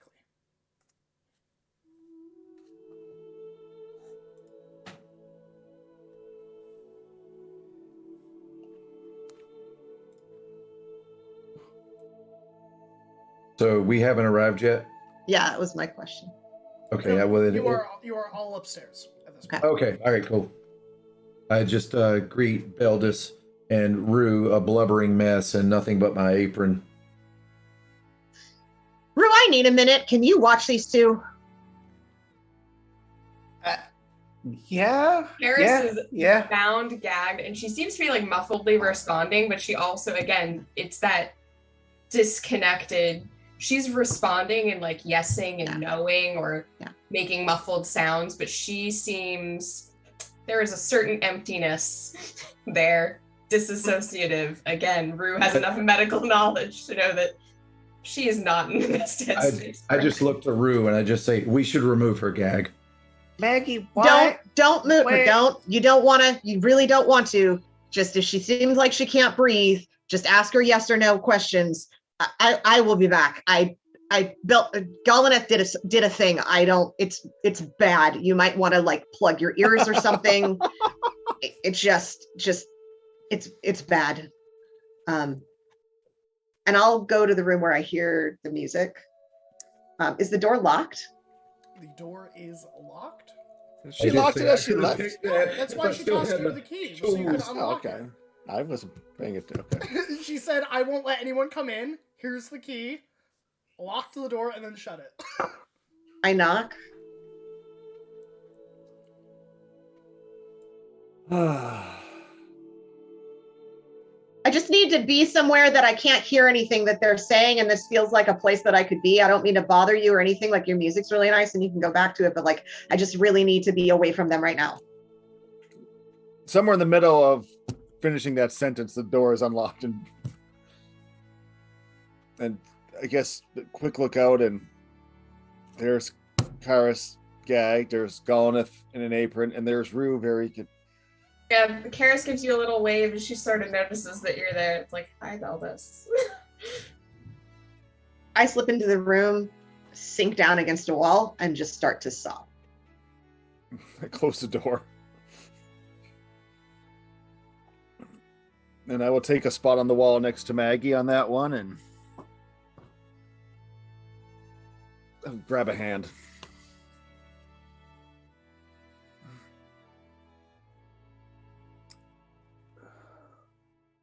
Just sit there for a moment or so and let Maggie sob before Beldis will get the bravery to ask a question. Yeah, I figured there'd be a lot of silence. Yeah. Why is Galaneth in an apron?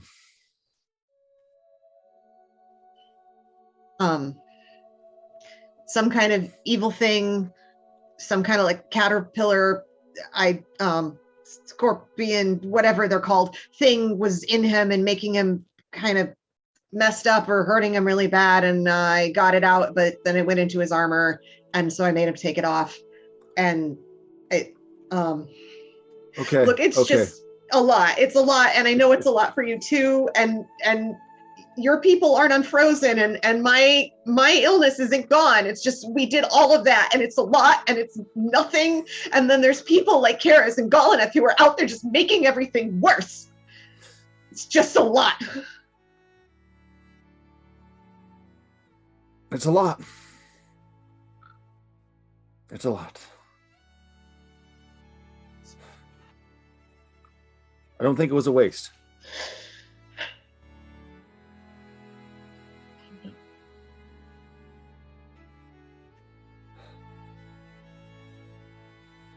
There's a lot of secrets that they're pouring out there, and I don't know if you want to hear them. I don't think I need to. You don't need to. Okay, perfect.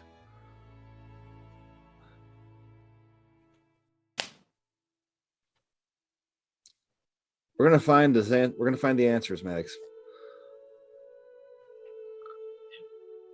There's, for as empty as that thing's words were, it sparked a hope. We just have to find the place to look. I think there's something else that I have to make sure gets done in the process. Is it making a better gag for Kari? If I could, I would. Definitely for the next few hours. Just, okay. Yeah. Just la la la la la la la la la if you have to go out there. That's all I'm saying. I can make you deaf if it helps. Not a bad idea. I'll ask you if I need it. Okay. Well, we just not to try to unwheel. Not trying to break the mood, but just trying to make sure we have the proper word. If you need to stop listening, carrot cake. That's not going to come up in the conversation. Just shout it out and carrot cake. Okay. I know that, Beldis, I know that it's your way to know how to turn emotions off when you need to, and sometimes that's a good idea. They don't turn off. You just try to drown them out with other noise. I think we need some noise. I think I need some noise. I think I can come up with something. And bring out the flute and you know what? Ode to my family. For those of you listening at home, I'm talking about the Cranberry song from like 1992. Ha ha!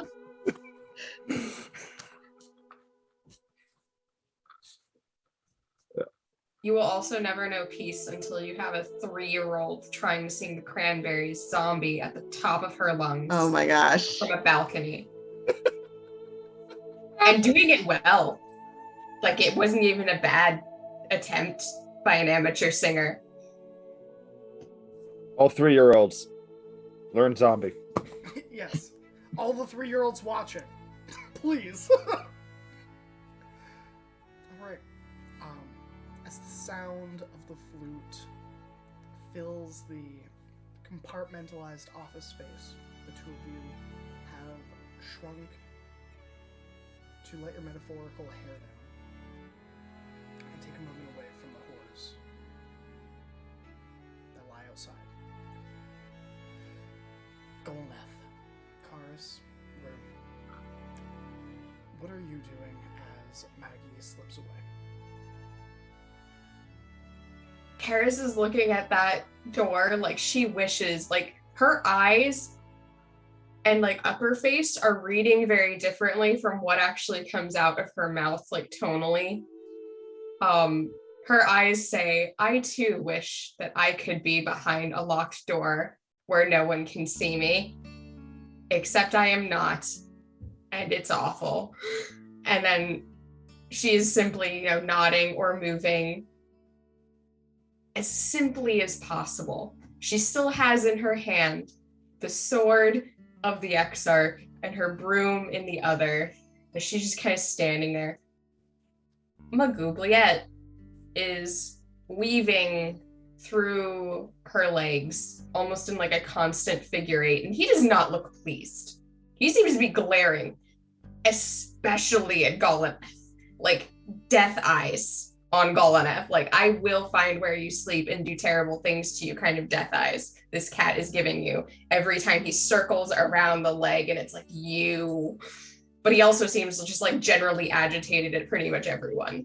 And he seems to actually be invested in making like the little angry cat growly sounds at people who come within like that 5-foot radius of Karis.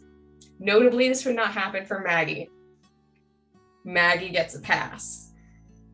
Slightly. He doesn't seem pleased, but he is not making the angry growly sounds. All right, Rue, Golaneth.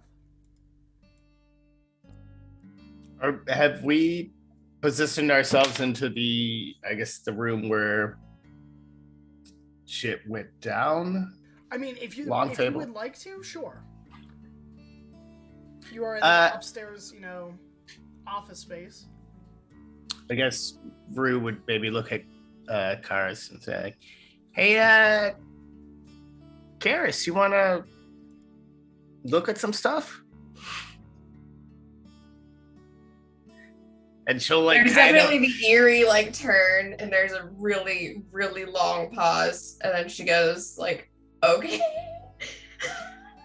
She'll like Okay. slightly pull out some of the parchment that she had looted from the body, and then like kind of start walking towards, I guess, that office, or Gregor's office. Gagry's, yeah.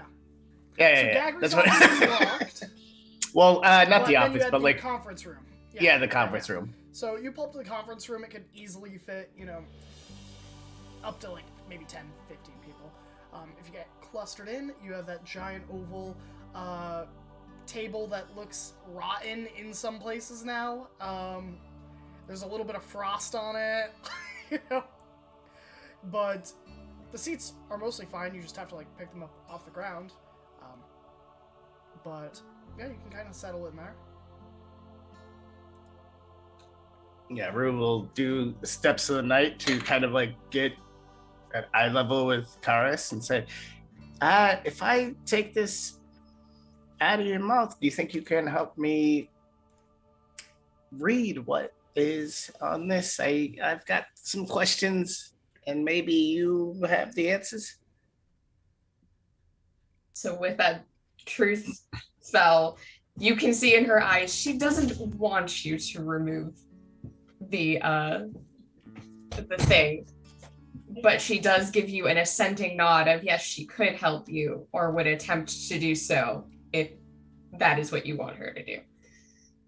So it's kind of like the little sad eyebrows of like, please don't remove it, but like, yeah, I can. Oh, well, that's like not a great position. She's like, well, yeah, all right. Kind of looking around, it's like, do we still hear like battles and stuff going on outside? It's drastically faded. What little battle is going on is like the battalions of dwarves kind of marching to clear up the streets. Okay. Kind of like the army's response to stop what you've already stopped. Gotcha. I guess judging off of the eyebrows, Karis' eyebrows, Rue is going to cast Aura of Purity, and I don't know if this will work on a potion, but it removes a condition of being charmed or poisoned. It is a poison. So yeah, the effect. How do we want? I like to imagine that the gold liquid, almost like sweating, Karis sweats this golden liquid out. Gross. Yeah, but she is like wiping it as fast as she can. She's like taking her usual. So she's wearing like the simple black dress. she seems to like let part of the prestidigitation and like illusion she usually uses over it fall off so that you can see her usual red scarf, and she's now using that scarf to get all of this shit off of her as soon as possible. And then, yeah, Rue will, I guess, take out the scrolls or parchment and say, so if you'd like, you can have a look at this, and hopefully you can truthfully tell me what it says. She almost snatches for it and demands, almost in a much harsher voice than she used before, but it doesn't seem necessarily directed at Rue, but it does seem upset. Where'd you get it? I got it from that archmage. Where? Archmage. Where? Specifically. Yeah, inside their armor. Exactly, and she starts squinting at it, and yeah, I'll use comprehend languages. Sure. If she doesn't already understand what it says. She knows abyssal, common. I would say that it is very old. Like hundreds of years. And this language is almost unknown at this point in this current age. So comprehend languages would make understanding easier, but you could theoretically piece together what it says without. It's like reading Shakespeare's plays without like the translation on the other side. You're like, yes. She might do that just to speed things up, because she's like, she doesn't have time for this right now. Her brain hurts a lot, and she feels awful. So yeah, she's gonna cast the spell just basically to ease it up on herself, because she deserves nice things right now. Your turn, mind. Your spell goes off, and your eyes flit to the page of parchment after parchment after parchment, ripped off this plate. These are, in some circles, would be classified as heretical documents. As you begin to peruse, it is the religious texts of the worship of Anarion, the dead and fallen god. The first parchment is the tenets of Anarion to protect, to seek the knowledge gleaned from others and inspiring other people to be the best they can be, to uplift. But as it goes on, it's not even translations. The worship becomes darker. As you go from the oldest parchment to the newest, it is protect all those you can. It is not protect everyone. The next one, protect what you can, when you can. And it is like this deriving from a tenet as it is dumbed down and down and down until it is dropped. Protection is no longer one of them. And it just says, save what you can. The other documents are prayers to be issued to Anarion. There are various verses, various songs. There are some like sheet music inside of it. But the last one is a journal, or, the scribblings of, some would say, maybe not someone in their right headspace, from your interactions. This is a fatalistic journal of someone that has lost more than any mortal theoretically could. And the journal starts the day Anarion died. And it says, I will make them all pay. They sacrificed my God, my reason for being, so that they could enjoy the fruits of their labor. They have written him off and destroyed his temples. They have slain my brothers and sisters because they feared that we told the truth.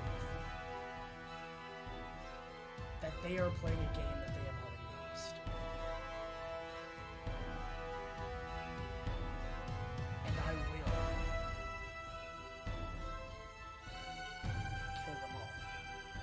The next one, written maybe like 50 years later.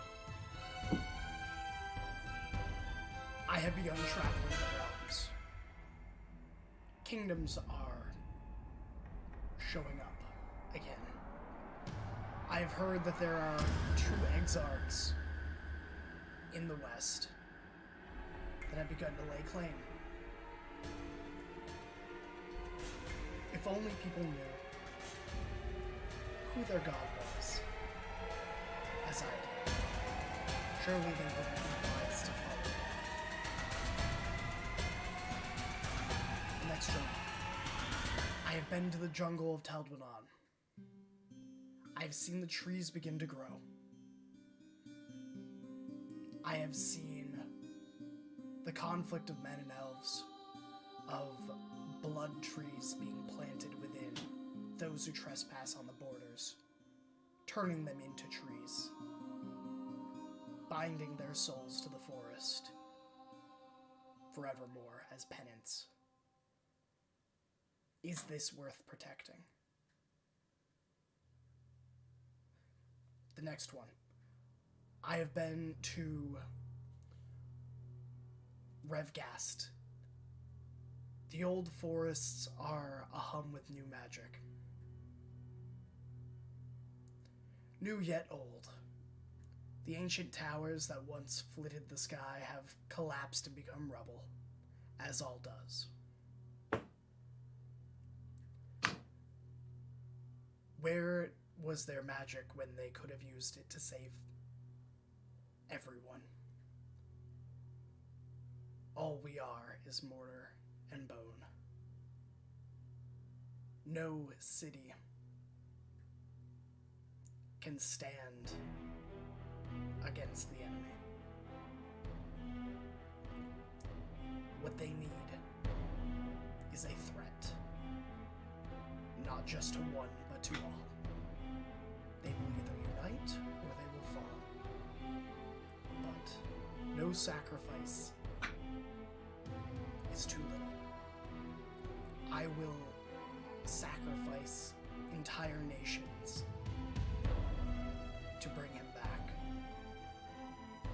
The gods don't care. Are they even here? Can they hear the atrocities being committed in their name? A true God would damn most all of us. It doesn't matter. In the mirrors I've already seen, there are worlds where we won. There are worlds that have yet to be born. There are worlds where the littlest change alters the landscape. Nothing matters, really. No action I take here holds any lasting consequence. If I could just get to the mirror, I could fix it.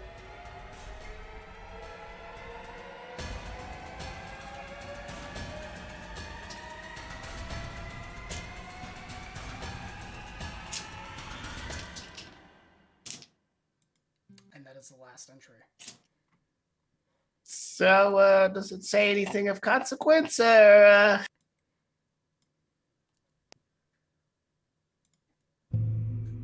There's a moment, and it's just, she still seems like she's processing. And she's just staring at the pages in her hand.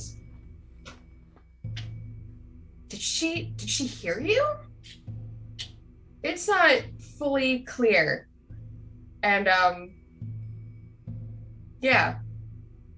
It's definitely a long enough pause of did she even hear you?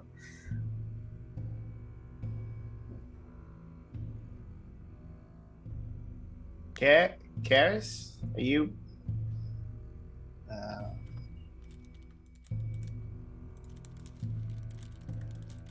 Galena, did we break Karis again? I just look at Harris.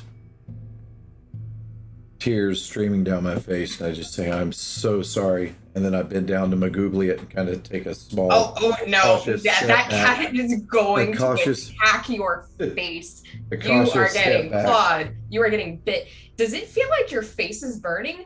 That cat is trying to channel firebolt through its paws as it virulently attacks. I take it, and then I just stand back up and say, I'm going to go find some clothes and leave.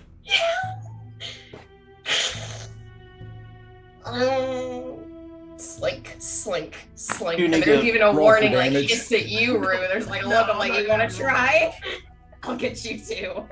Magoogliet's like, I'm gonna take all of you down. Everyone. Yeah, this we'll world die. will burn. Yeah, he is. Yeah, no need to roll damage. So Golaneth, you settle out, heading to find some clothes. Presumably. Are you heading outside of the building? Yes. Alright. Dindrella is standing at the precipice of the exit. She's like off to the right.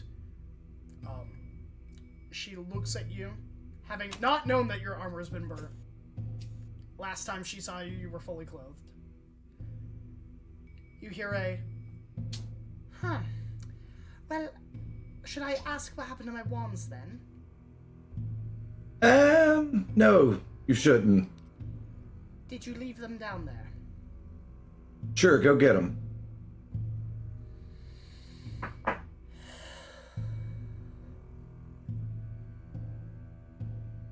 Nice ass, by the way.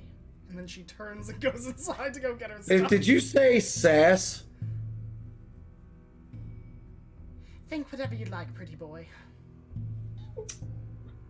We love Dandrella. We stand one queen.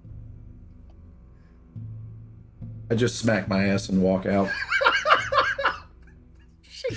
Nice. You hear a light chuckle come from her as she like heads back down into the bowels of this place at a very fast pace.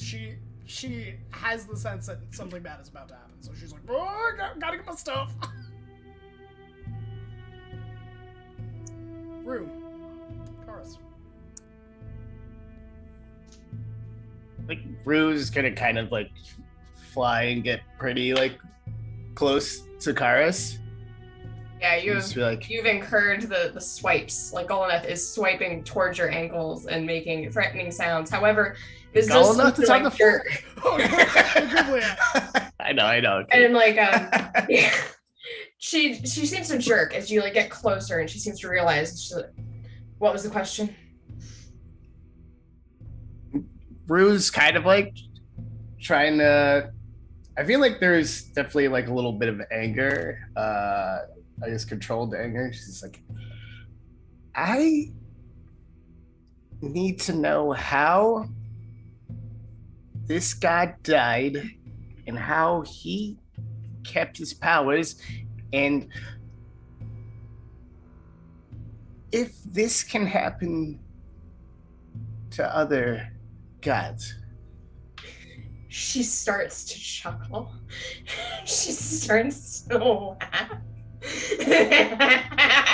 And it's an ugly sound. Like, she is ugly laughing. It's almost similar to the way the guy laughed at the people thinking that they were immune to what happened. Like, as you guys were questioning him about Anarion.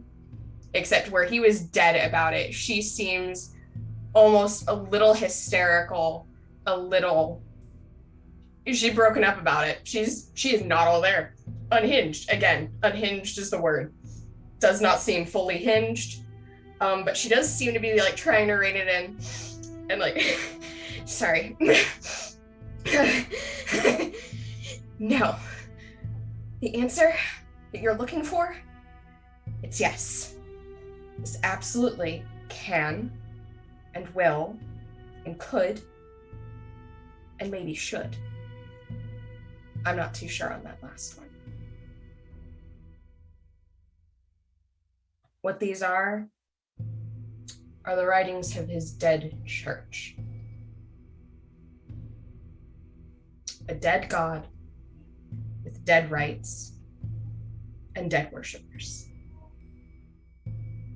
Consigned to death by the very gods that we still worship.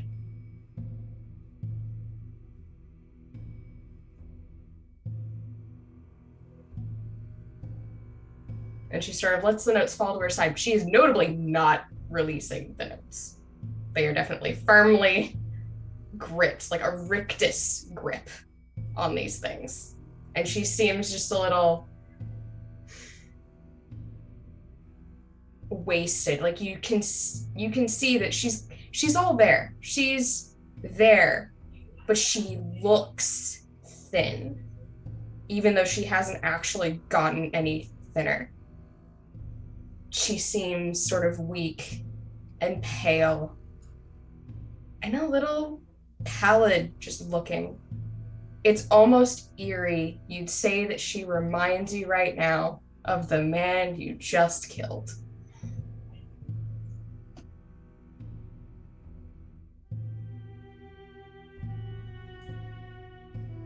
We're just gonna kind of like furrow brown, like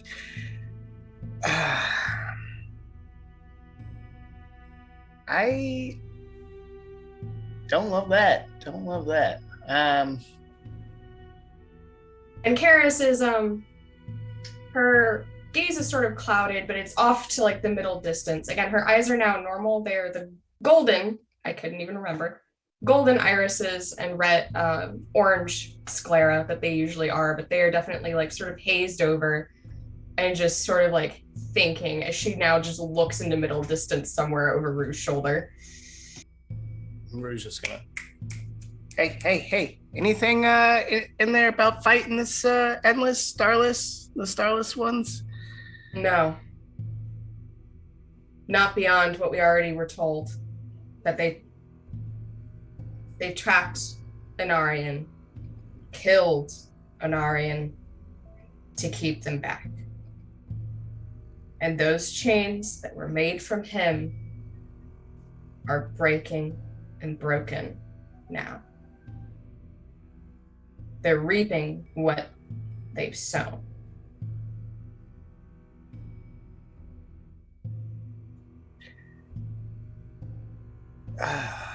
Okay. I mean, don't take this the wrong way, but I think I just need a second, and she's gonna cast banishment on Karis. Oh no, like she's like, oh please God, end my suffering. She almost does give you a thankful like grin. That is almost like a beatific sort of, oh thank you. And she gets to go to a corner somewhere. Does it say what plane they go to? No, they get sent to a random plane for I think a duration of a minute if it's not their native plane. Here, let me.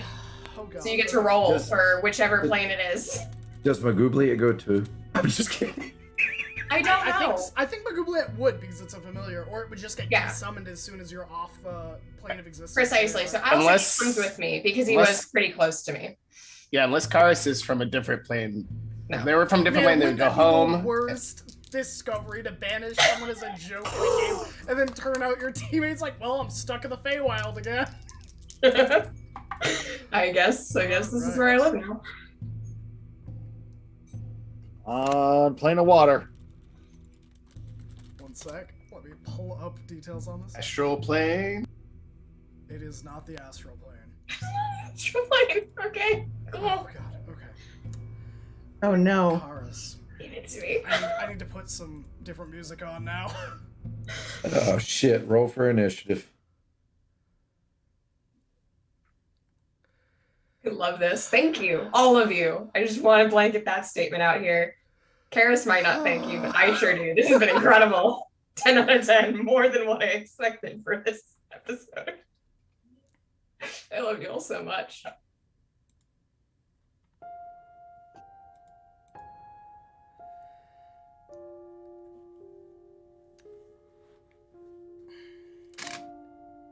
Karis, the flash of the material plane vanishing as you are shunted out fills your senses with a bright light. The smell of brimstone and the heat of fires hotter than the dwarven furnaces hit you as your feet stand on the edge of a river.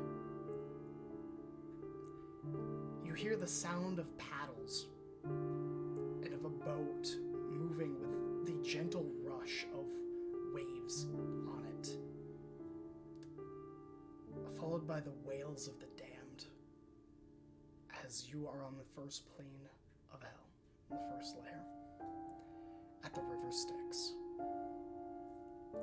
So we're in Avernus on the river Styx. This is cool. The boat in front of you is made out of a combination of bone, living or once living creatures, and some still molded to the boat to form its oars, their own bones animated to row for eternity.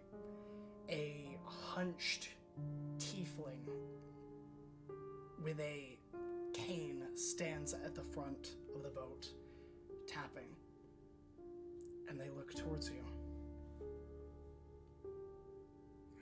It's not your time yet.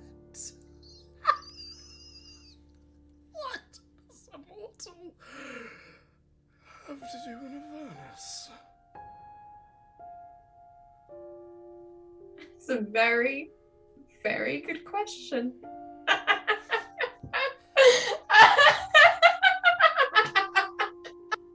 And she like falls over and she's now like rolling on the floor laughing in the middle of this boat. And the You're first not on the boat. You're on the other- bank. You're on the bank. Sorry. Oh, I'm on the She's, like, banks. Yeah, no, floating she on. just falls and starts rolling back and forth. Like she's hysterical. She insane. Purely You insane. could forget it all. You could take a dip. Let it all go.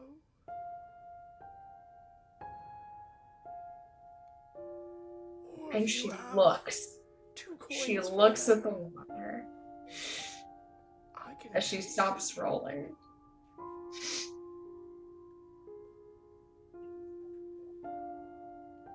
And there's a long moment.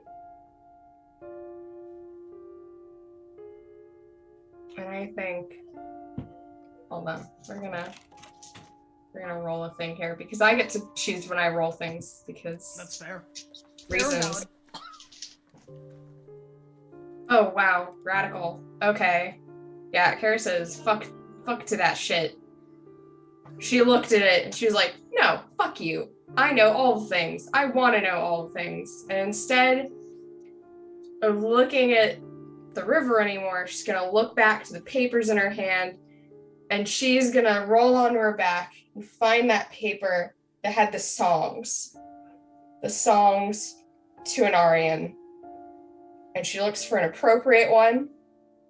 And she does not know how to like read music well, admittedly, but she's gonna try. And she's gonna start singing what she thinks is the tune and sings the most appropriate hymn that she can think of. And she's just gonna lie there and do that. All right. And it's with a very sincere heart, I think, because after this series of events and what she read at the very beginning of the ethos of Anarion, I think she feels for the first time ever in her entire life that is something worth believing in. And she just like puts whole hog into it. She's like, we're gonna do that. belief and hope and sincerity in, if this God existed, that's what I want to be. That's what I want to live. As you begin singing this tune, the first few verses pass through your lips, and you hear, after a moment, as it hits a rest, a masculine voice counter with the next lines. Oh, I suppose that means you died as well. And she shakes her head. Then she looks toward the voice.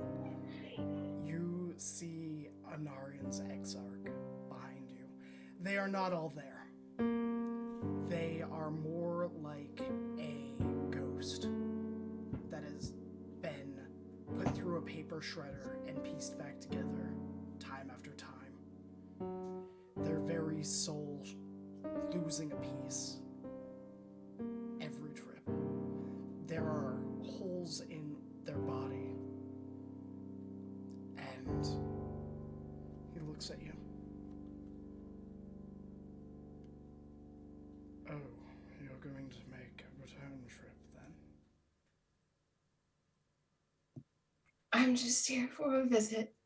And she's still on her back. Let it be known. She's still so she's like arched her head back and is sort of looking at him upside down as she lied there with the pages he might recognize as being once pasted in his armor. Oh, yeah. And she holds them in a death grip in her hand. He walks over to you. It's less like walking and more like gliding. And he sits down next to you.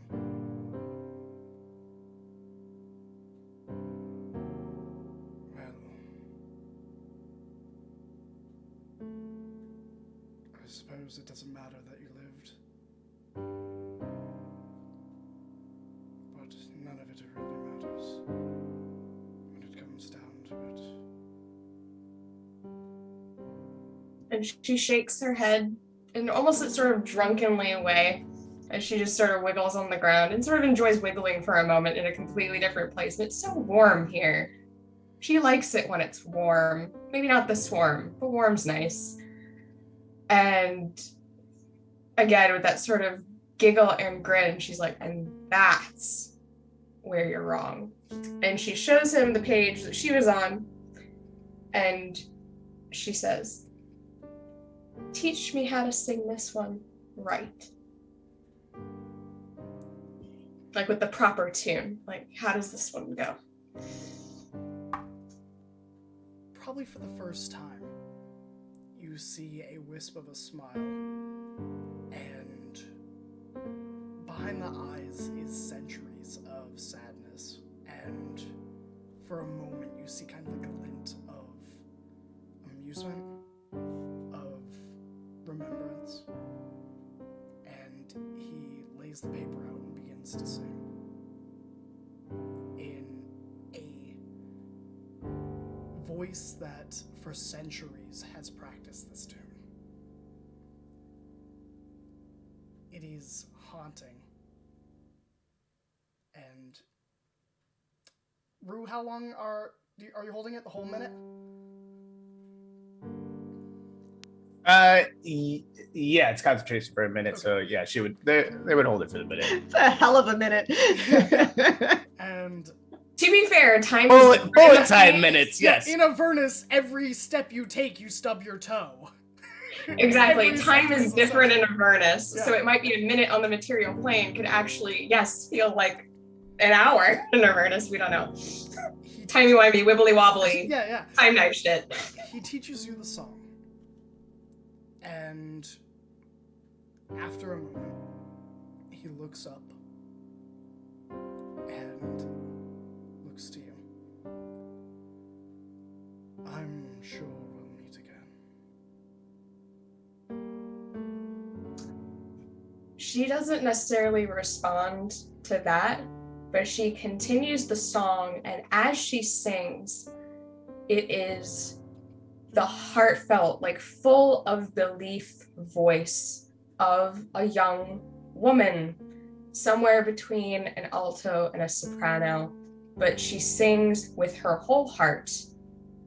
And she just closes her eyes. She just lies there sort of waiting for the spell to expire, because she knows it will eventually, as she continues the tune as if trying to commit it to memory.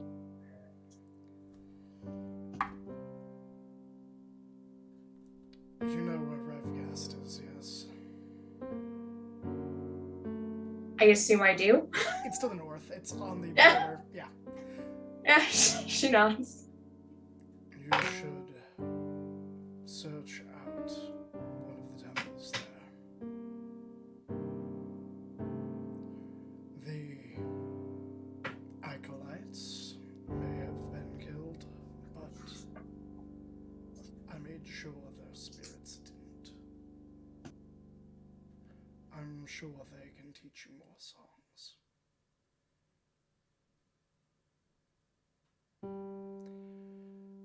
I must return now, as I often do.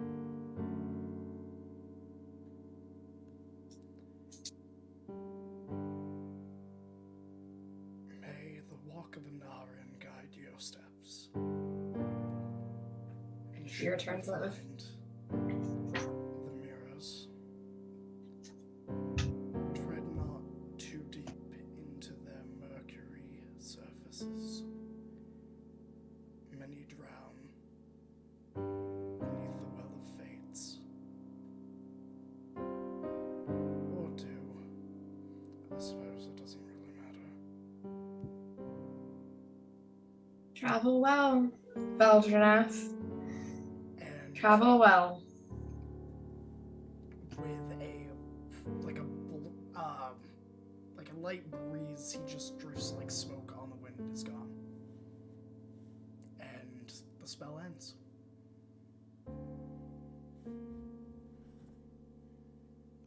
I guess as the spell ends, Karis appears where she was, Rue, except now she's on her back. Fucking goddamn son of a bitch! Piece And of she's shit. got her the stuff like just held to her chest. And she actually seems like she's in a better mood now. She's just improved. She's like, oh.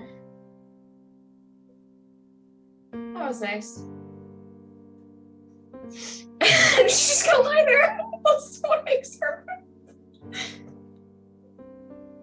I think that gives you like a quick bap. Like that Yeah, claw you bap. wake up It's when it looks like- are you here? And she's like, just nuzzles. Like, yeah. He sort of sits at her head and just stares at Rue. Just flinty-eyed. Don't look at me like that. I just found out my god could die. And oh gosh. Okay. All right.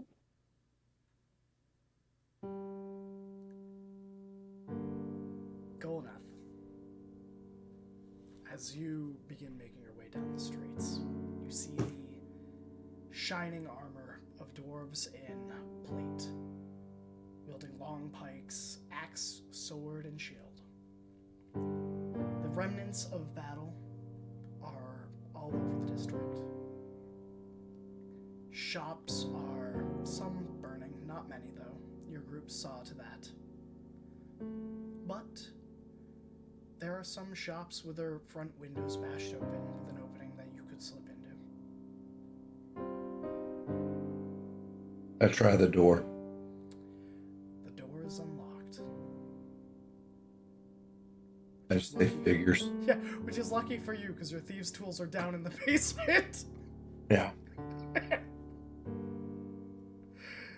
The door opens It is. away.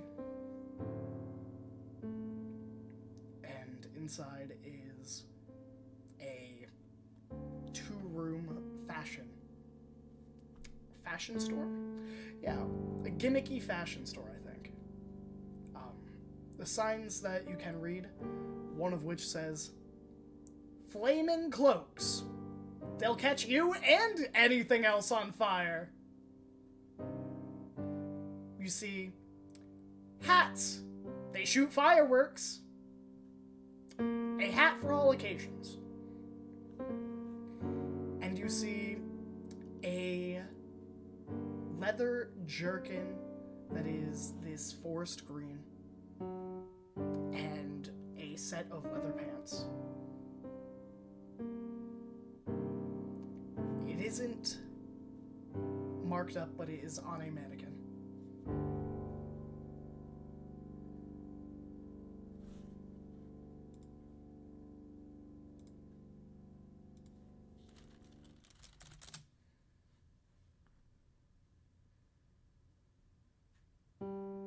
Do I still have my backpack? Yeah. I think we accepted you can have your backpack. Also, I am running under the assumption you have all your weapons except for the cursed dagger.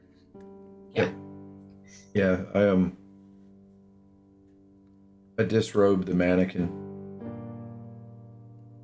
What's the cost of those goods? Wasn't marked. Then I'm going to leave 155 gold on the counter. Okay. And I'm grabbing a hat. Just a plain hat. Plain hat? There's a lot of magical hats. Nope, just a plain hat. Alright, you grab a simple hat. Easy enough. As you exit, you see Kraka roosted on a nearby rooftop, preening. I just say, call. And he swoops My man. down and lands on your shoulder.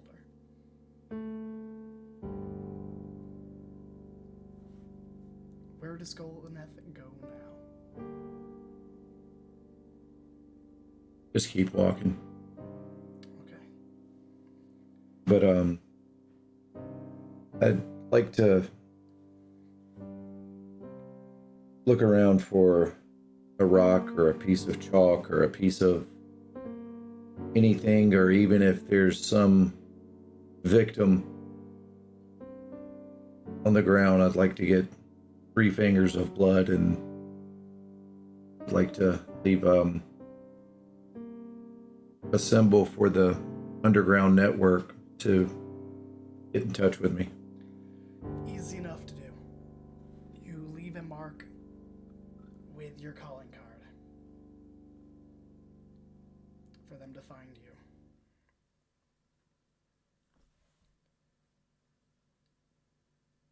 Maggie, Beldis, Rue, Karis. Are there any scenes you would like to have before the dwarves arrive? Maggie, after a little while, and not hearing a bunch of babbling coming from the other room, would say, I have something that I need to say to her. And go. You can come if you want, but if she starts babbling again. Oh no, I have to follow. Absolutely. Yeah. And I go find Karis.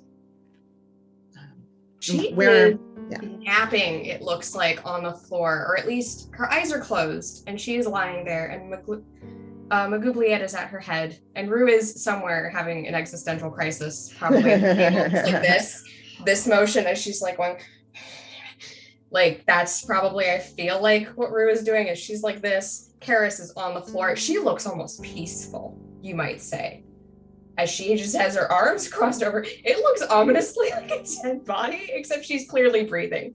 And she seems, much better, much improved. I think actually when Maggie sees that, her face darkens further.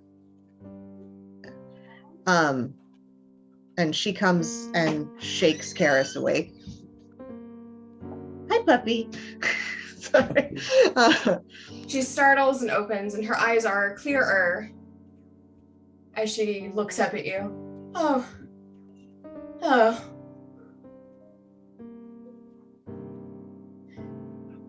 And there's just a lot there. There is now depth in that stare, and there's a lot.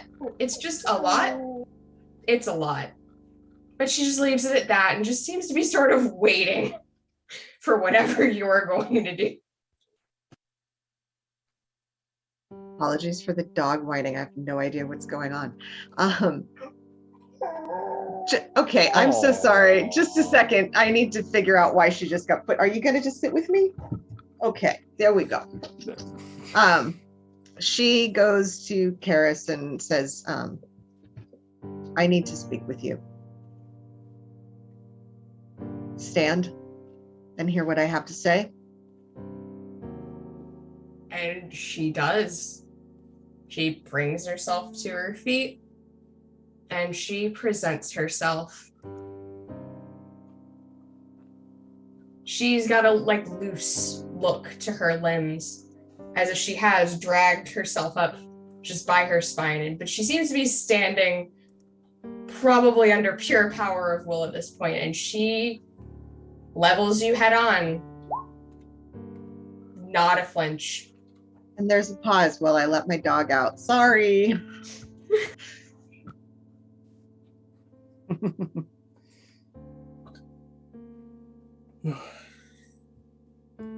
the background, you just hear Rue, my God, can die? Look at the dog who then refused to go out. So there just might be some whining in the background here. All right. Maggie puts her hands on Karis's shoulders. And in contrast to the barely contained fury on her face, there's a softness to it.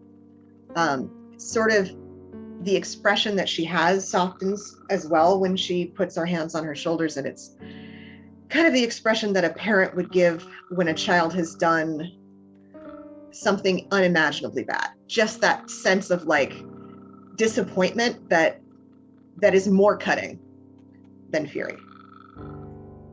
And she says, what you did was criminal.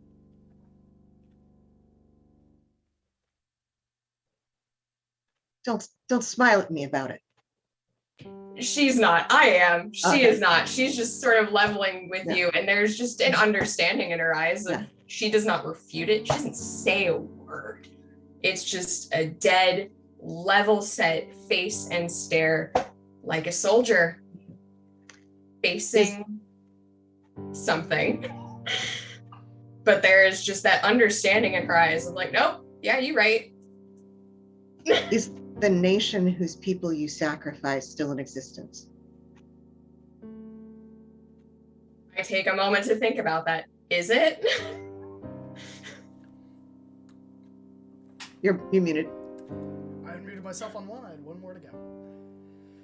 The city-state that you were sent to, Karis, is nothing but salt and dirt and ash.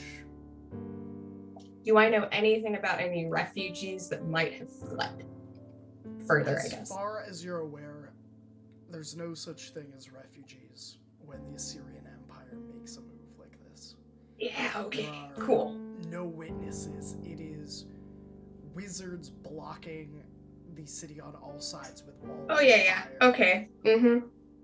So, theoretically, in that same sort of resolute manner, just not shying away from the guilt, almost accepting it fully, she recounts, we were to make sure that there was nothing left of that place but salt and ash. Did you succeed? There's always a possibility we didn't. You did not? And she can't tell you one way or the other, and it's clear that she's not lying at that point. If she has no idea of knowing if they truly succeeded, she seems to think that they did, or at least to an extent enough that she should feel incredibly badly about it. If you want to be someone who can hold their head and look anyone in the eye, and if you want truly for your spirit to be at peace, not a false peace, not a avoiding peace, not a exuberant peace, but peace.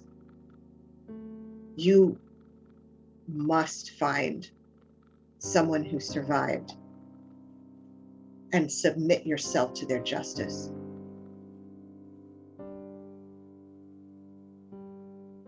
And I will make it a mission in my life, second only to healing my people and keeping my family safe, that we find someone who can do that for you.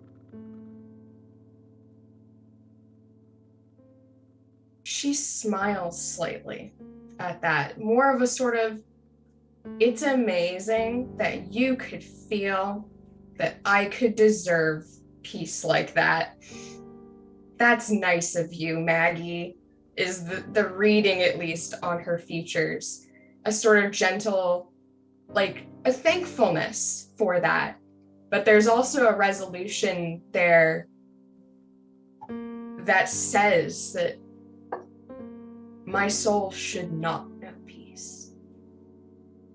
Does she And say it those won't. words, or is that like a... No, she does say that to your face, and she says, this is not something that even submission to those I have wronged can fix. There is no fixing what I've done. No, of There's course no not. taking back of what I've done. And I will carry that with me, even beyond the grave to the shores of Avernus, where I will burn for them. Harris, I'm going to explain to you exactly why you're going to seek peace. All right? Golineth, Rue, Beldis, myself, you have given us reason to love you. For our sakes, you have to do this. That's your will. But that's not my place. And she just seems to be like, you can make that your goal. That's cool. I'll go along with it. But yeah, she is not going to pursue that goal. She seems to have something else in mind that she does not seem to want to speak on. But she seems content with whatever your words were and goes, okay. So from that, okay, does she get the sense that, I can't quite understand, that Karis has some buy-in to that, or just none at all? Just you do it, I'm It's not enough helping. that it's like, if we come across that person, which she doesn't think is likely to happen, but if it were to happen, like if all of these stars seem to align, she's like, yeah, okay. I think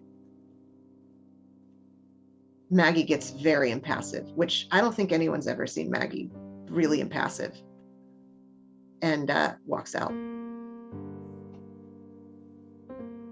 And when she is leaving, she's looking for somebody to ask, did the fighting get outside of the caves? Are the people outside of the caves safe? That's her next goal. And you all seem to just start hearing singing from the room. And it is probably not a song any of you have heard. And she's gonna just start singing that hymn again. Is it?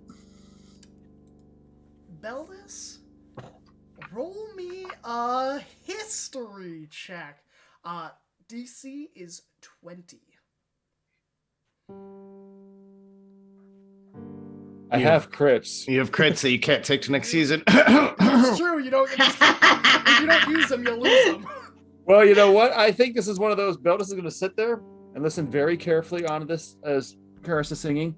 And yes, I'm going to burn a crit for a total of 28. 28. Oh, good. So you passed it by 5, which was the important thing. Do you remember when you went into the dream? How I said there was a piano playing in the background that was almost imperceptible? Yes. This is that tune.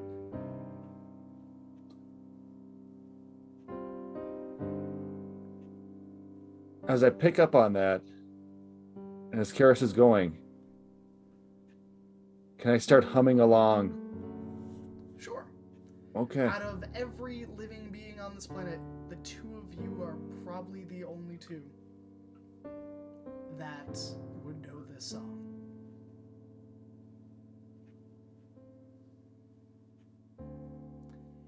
And it is sad.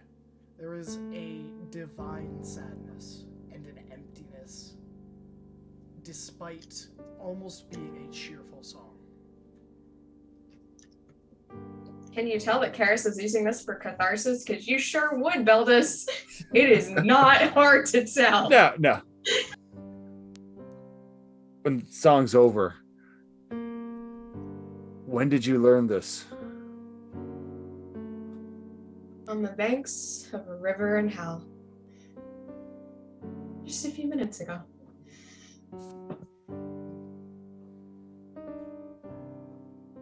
What did I miss?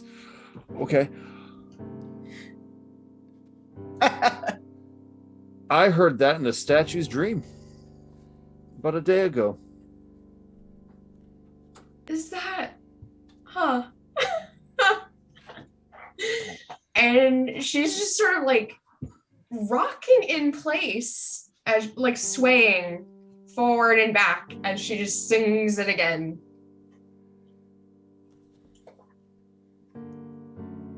I don't know the words, but I know the melody, so I'm gonna follow If along. he wants to join in with the words, he has now heard it once through, and he can certainly try to join in if he wants to. I'd say a bard of your skill and level could probably recite a song you've heard. Okay. And the two of you sing. Maggie, you head off to find the nearest person responsible to find information. Dendrella comes up from the cellar a second time, holding 2 wands.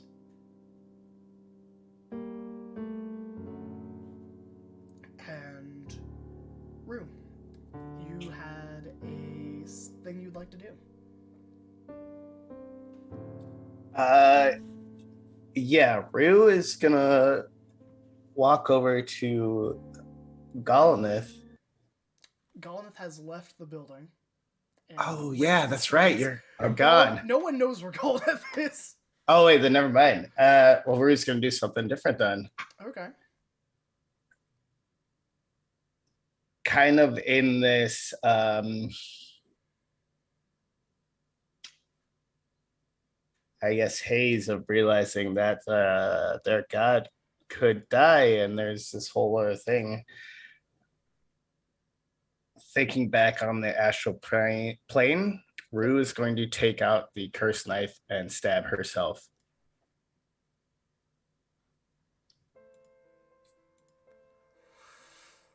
All right. Well, first we're gonna need a D100, but also, what are you trying to achieve? Are you Didn't trying see to that reach coming. the astral plane? Yeah, she's trying to get back. Because, I mean, I guess our thinking is they saw Golnath stab the Nightwalker. Or did they? I don't remember. The turntables were kind of like... Plane, and Golnath stabbed the Nightwalker, and as Golnath stabbed the Nightwalker, a piece of their soul was pulled into the astral sea. Yeah, that's right. Discord. Oh. Which Discord are we at? Okay. I'm in the wrong one. So we are going to move around. Thank you for speaking up. So we'll take a brief break and reconvene. So we'll be back in 5 or so minutes.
We are back. Sorry about that, everybody. But, safety's important. But let's get some music. So we are doing a tiny bit of retconning, but not too much. And let us set that scene for you. Gosh, the problem here is What about There Is Romance? Oh, I like romance. This sounds kind of cute and a little bit somber. I'm okay with this. Just had a girl I used to Chasing date. after Golden. A girl I used to date messaged me after like 12 years today on Facebook. That was weird. Ah, that's me. How you doing? 12 years. That's long enough for them to forget all the terrible stuff I did. Yeah. Oof. All right. I was a bad rogue. Rue, you set out searching for Golanath to quickly find him. He has a piece of chalk in his hand, and he's kind of sketching on a wall a thieves' cant calling card. Hey, asshole, someone's got to wash that off when you're done. I mean, I'll wash it before I give it back to Maggie. Well, I was talking about the chalk, but okay. Oh, right. Yeah. No. That's fine. It only needs to be there a few minutes anyway. Okay.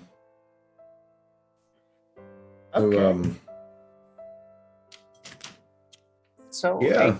I got some questions. I don't know how you're feeling lately. Not great. Not great at all, Rue. I don't even think one of your good berries would help. I've done good things and I've done bad things, and it just seems like I keep doing bad things no matter how many good things I do. Hurt people I care about. Just one of those things where you try to do right and you're doing wrong. You do wrong and you're doing right. Well, it's to be someone with a glass half full perspective. You are in a unique position to do the right thing.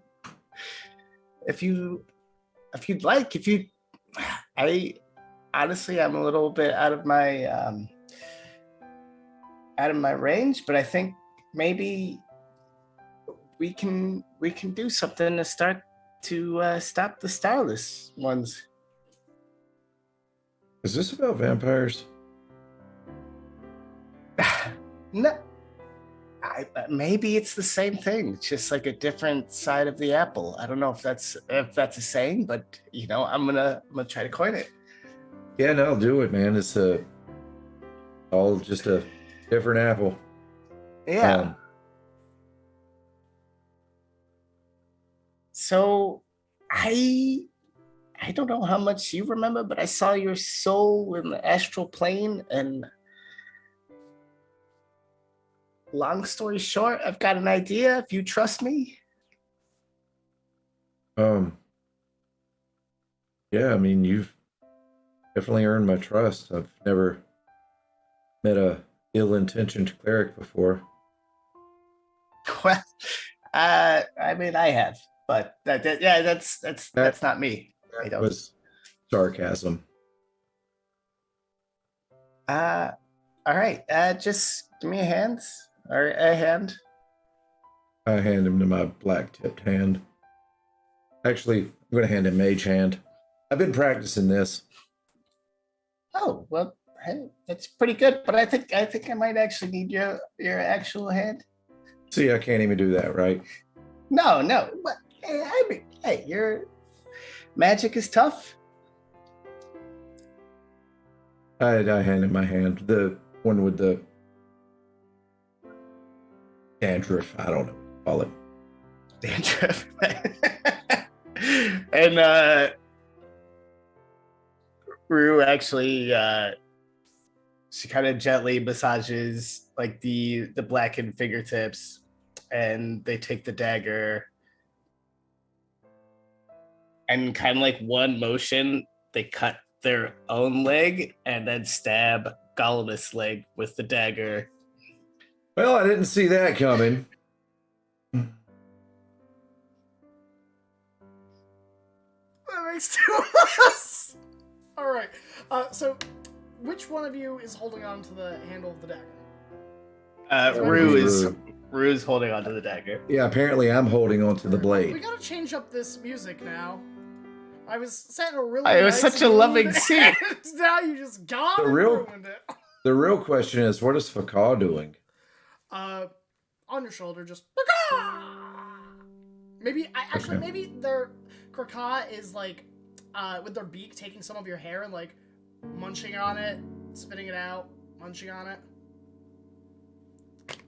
I'm cool with that. Okay. That tracks. So, Rue, you grab onto the dagger, prepared to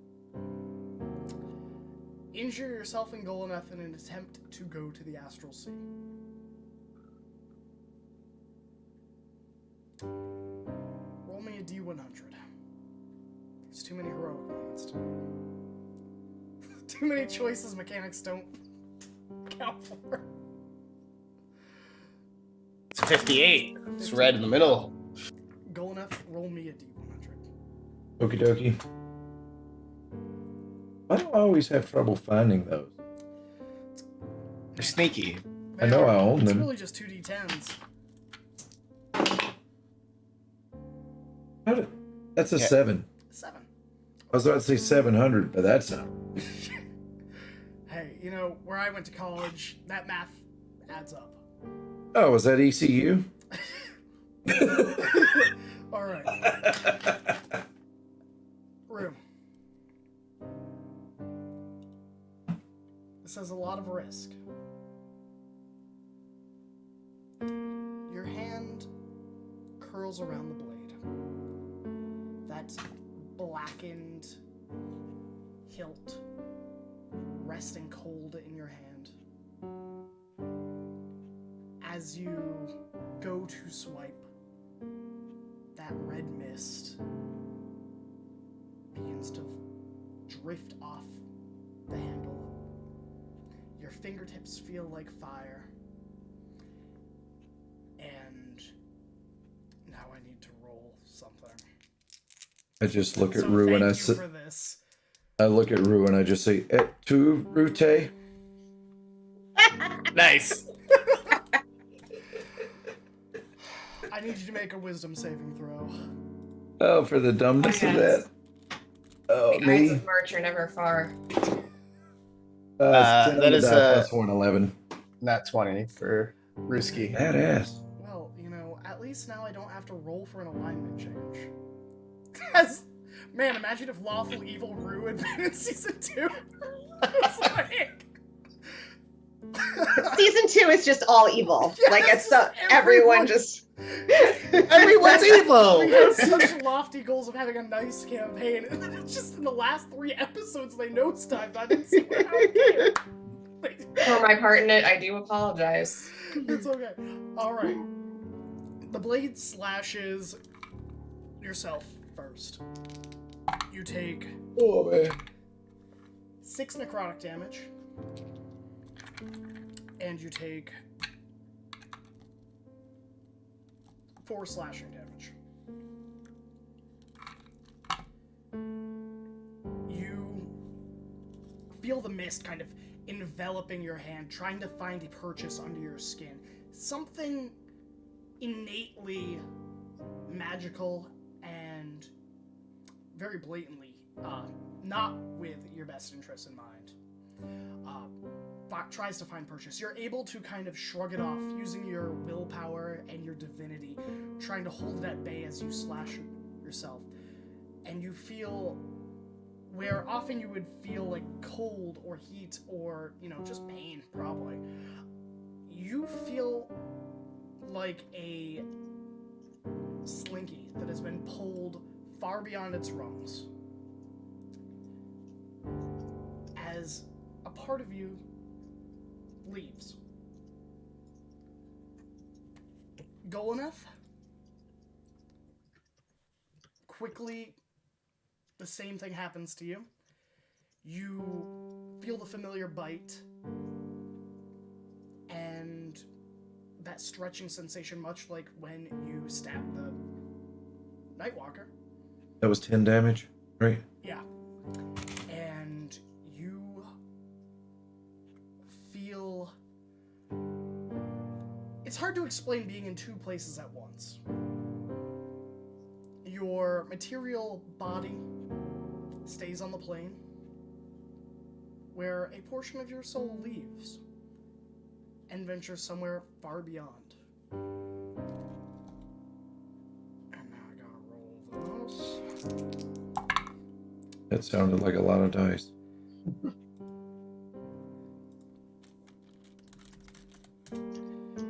Alright. That's a lot of dice.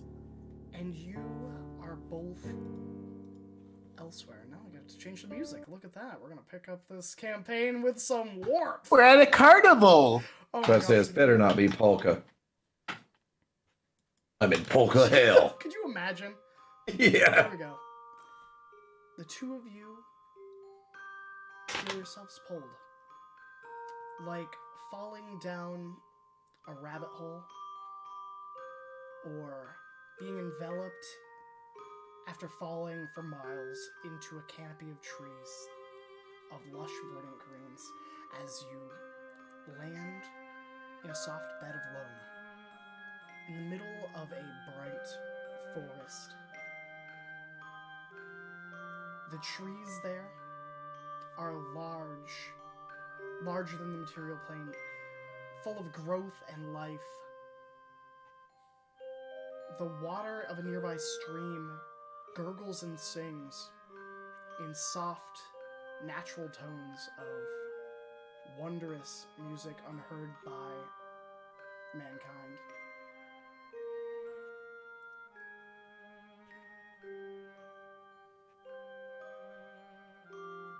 And standing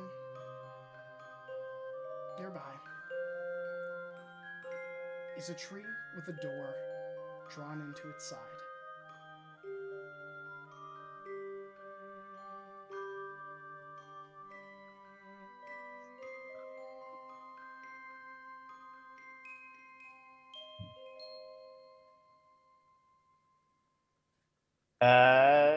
Galnith, Yeah? do you think you can pick that, or? You think you could take this damn blade out of my leg? Yeah, I guess. And she'll pull it out. What the hell was that about? Well, and then I I just knock on the door. Sprite! Open the door! There's no answer from beyond the door. However, the scent of laughter fills the air as the colors can almost be tasted, even as Sprite walks out of that stream in the pond. The water kind of cascading off of her Slevite? Ooh, what is the word? I always know how to say Sure. it. I never know how to say it. Slovenian? No. Spell it. Spell it. Slovene. There we go. Spell it form. Svelte. Svelte! Svelte. Svelte! There we go. Svelte is the word you are looking There That's for. the we one. go. Over I knew we Smelted, found it. Delted. Like I said, I know how to write it and I know what it means, but I don't know how to say it. That was like such a winding road to get there. I like to do this when I'm trying to think of things. But as she exits the water, the droplets form a gown. Almost like stars or water caught on dewdrops. Or Well, that's two of us that have been naked today. Oh, well, it's been quite a while since I've seen you here.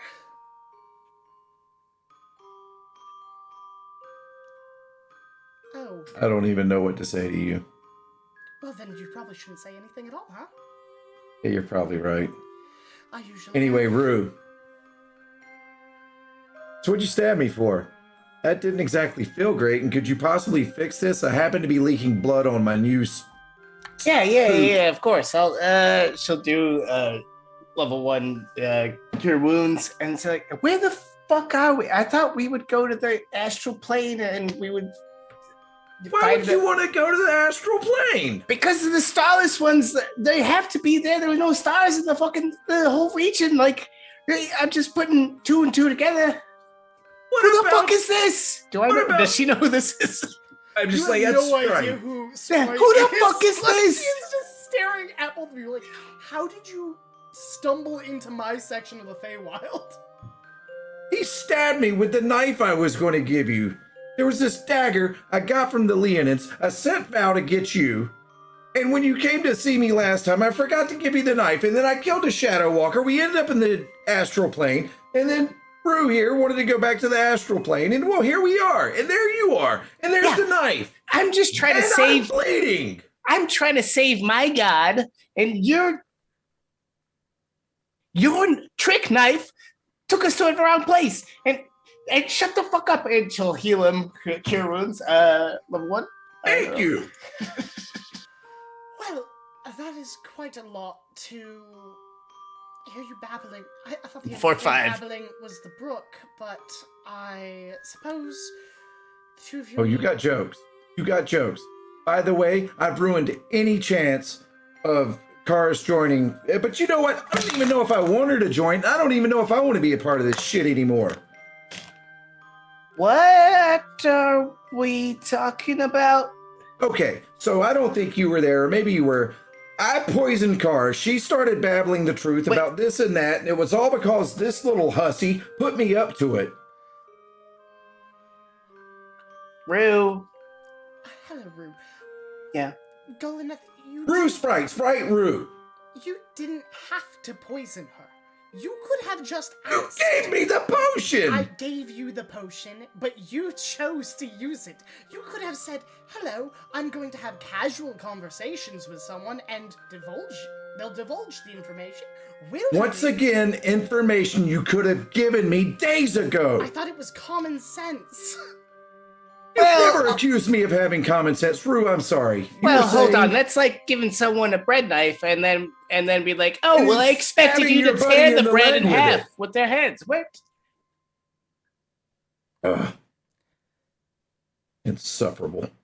Look, all I'm saying is, I didn't make you do this. Now, But, do you want to come inside and have some tea? No, because you probably got some truth potion in it. Again! Can you get us to the astral plane?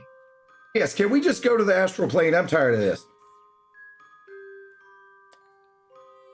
So you came into the Feywild, insulted me, and want me to do something for you. Now I'm not Well, saying aren't I you can't just very put you perceptive into today? The Astral Sea. Rue, why do you really want to go to the astral sea?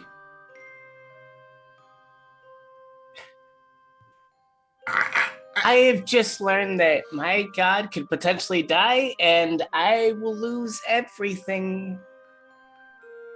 Right? Is that good enough for you? And then also, our world may die with it. So, yeah, I think it's a great reason to go and seek out the Starless Ones or defeat them. And Rue will take out the red ring. So, like, is this enough to purchase pass to the Astral Sea? She'll look to Gollum. Who the fuck is this still? Like, Sprite? Yeah, Sprite. Sprite. It's my handler. She's... That's a good way to say friend. Friends don't let friends poison their friends. Well, it sounds like one of us was a bad friend. And the If other you're one gave you inferring poison. that's me, then I'm going to be angry.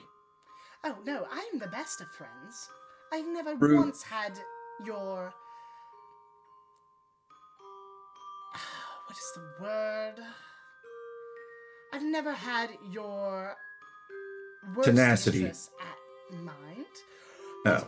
She holds out a palm. I'll take the ring and I'll send you to the Astral Sea. And I do want to speak to you again when we get back, if we even get back. And is this something that you and I are doing, Rue? I don't even think Carlos will go anywhere with me. I can't blame her if she never trusts me again. Once you're in the Astral Sea, I can't take you out. You do know that, right? Well, my thinking was... Finally, you've given us details when we actually need them. Alanith, I've been there. I saw your soul there, so I just figured the two of us there, we could make it work. I don't know. I didn't think anyone else maybe could make it there. I don't know all about How the... about this? You come inside, I'll start working on a ritual to send you both to the Astral Sea, and then wherever the fuck you want, back in the... wherever you're from, so that you'll stop bothering me, okay? Okay, as she walks in, I look over to Rue and I'm like, don't eat, touch, or drink anything. And don't stab me again. That shit hurt. I asked you if you trusted me in the... sorry, I should have been more explicit. We're all betraying each other today. This day sucks. Well, I mean, I only stabbed you. You really kind of pulled a number on Karis there. And I just look at Sprite. See? Like, it doesn't look back. She's just walking, and you get the feeling she is... Oh, I'm glaring hard. There. And she just walks into her house. Good for her. And she'll leave the door open for you two. But then she is going to shut the door once you two enter, and we're going to move to Maggie. And then is there anything I can steal? I'm looting the place. There's always stuff you can steal. It's just a matter of, do you think you're going to get away with it? Is the I don't care. question is it stuff you're trying to get away with?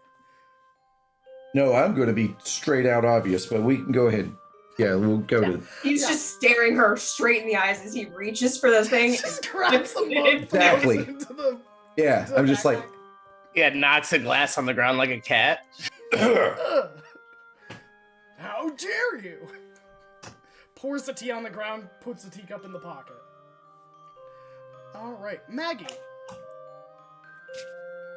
I am looking for someone official enough that I can get information about whether there were attacks outside the gates, outside the cave. Oh, this is not the music I wanted. Whoops. So, the battalion of dwarves, as soon as you exit, you see Dendrella, and you see dwarves coming from both of the two sides, the two gatehouses. They seem to be relatively in good health, and one of the dwarves kind of steps forward. They have a mohawk that's bright red, and a little tiny cusp of a beard. They are a female-presenting dwarf, and the only weapon they have are two knuckle dusters. And she looks you up and down, which is, up. I try to hunch a little bit when I see that. Don't do... No.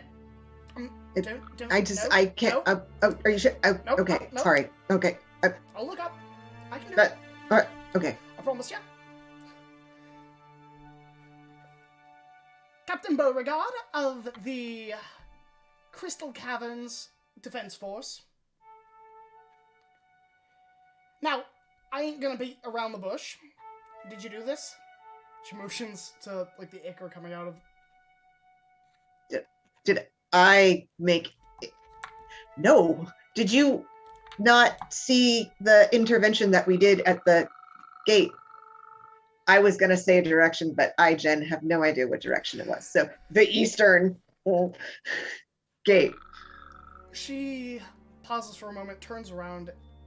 There's a shield dwarf that looks so done with this day, and she whispers to them, turns around. Oh, I'm so sorry. That's on me.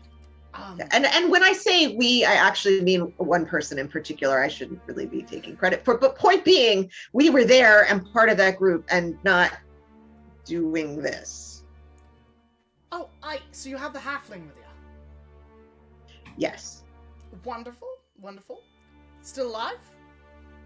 Still alive. All of our group is still alive, and we think we went and banished the thing that was doing this. And when I say we, I actually mean one individual in the group, a different individual who wasn't me, but we metaphorically, yes.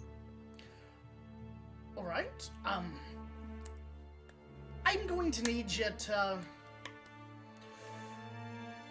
come with me and probably all the rest of you. I'm gonna fill out paperwork, send a few of my boys down there, in there, Well, around.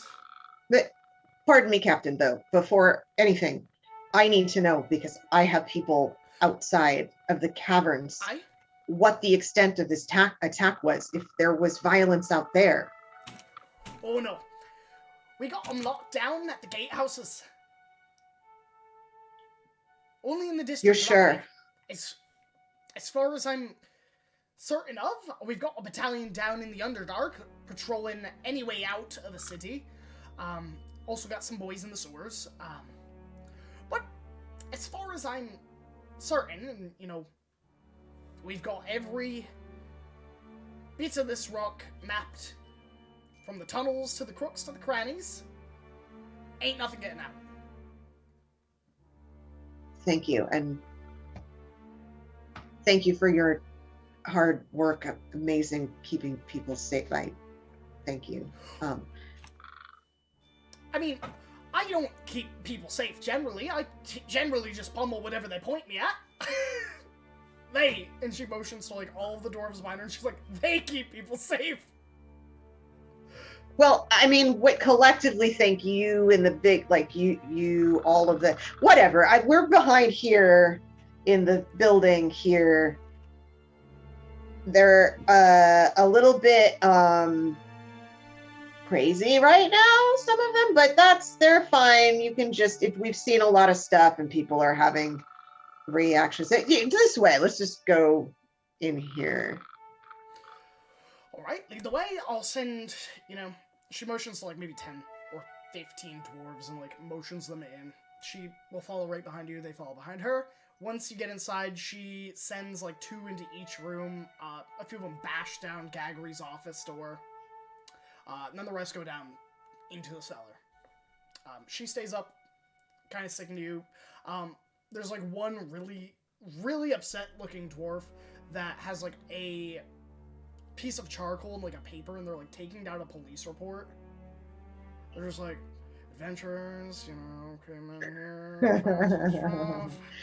Alright. And clearly is not paid enough money. And, Beauregard kind of follows you, to the group. Looking at Beldis and Karis, who are the only 2 people still here. Where are Rue and Golineth? Hey, Wild. No, that was in character. You're not there. Oh. Well, it's Sorry. Karis and Beldis are presumably, I don't know, sitting. If there are chairs, Karis is now sitting. She's put away the notes and the blade. She's just sitting with her cat in her lap. Calm-ish. It's still odd. But she does look to the entrance and seems responsive again. And as you ask that, it's Rue went looking for Golineth. They haven't come back yet.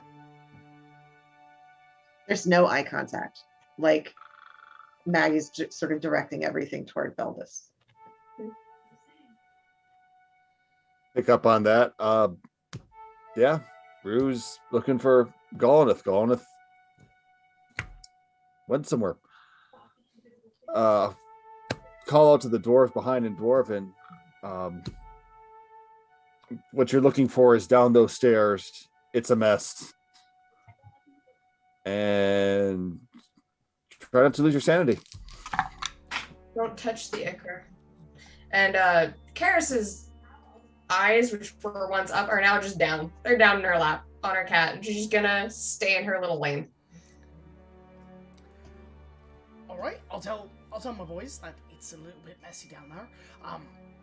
Nice beard, by the way. Thanks. So, the group stopped whatever it was. What in fact was it?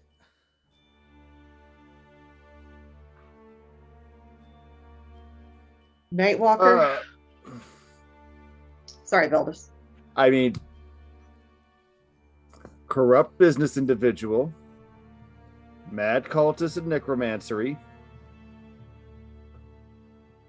and there's a dead god buried beneath this place. That part, I left. Yeah. Figured we didn't need. It sounds mad. That's why I didn't say it. That's. I don't think we have that on the form.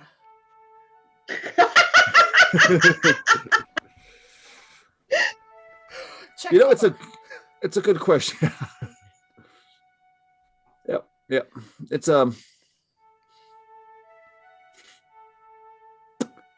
It was weird. It's weird. It's complicated. It's difficult. It's possibly incredibly simple once you understand the complicated part of it. Maybe. How about we get you out of here? Fill up the forms, and I think the king is gonna want to see and hear about this, especially if there's a dead god under the city, you know. Yeah, that's. Plus a reward. Oh, good. A reward. That'll. Yeah, Harris has not reacted thus far to the quip about not being on the forum. There was like a twitch, but that's about it. But she's just like, yeah. All right, well, let's Sure, get you some going. warm. I would say that that was out of character laughter when I left. That was not Maggie laughing. Well, let's get you some warm blankets and a nice drink, maybe. You three look like shit. No offense, but you know, if you're messing with a Nightwalker, it's understandable. Or a dead god, I suppose. I ain't ever seen one. But we'll take you out of here, get you cleaned up. We'll let the law handle the rest of it. You've done all right. We have 2 party members who aren't here yet and need to know where we are. People here for a while, right? I mean, this is kind of like a crime scene now, so... Question. Yes? Does, like, out of character question, I think sending works across the planes, but it has a chance of failure? Yes. Okay. Hold on one moment, please. There's a 5% chance that it doesn't arrive, so roll me a D100, and if you're cast sending, we'll say on a 0 to 5, it fails. Yeah. But it doesn't tell you if it fails. Yeah, it doesn't tell me if it fails. It's generally you don't get a response back. Failed, but do I have sending up? I know I learned it. Where the heck is it?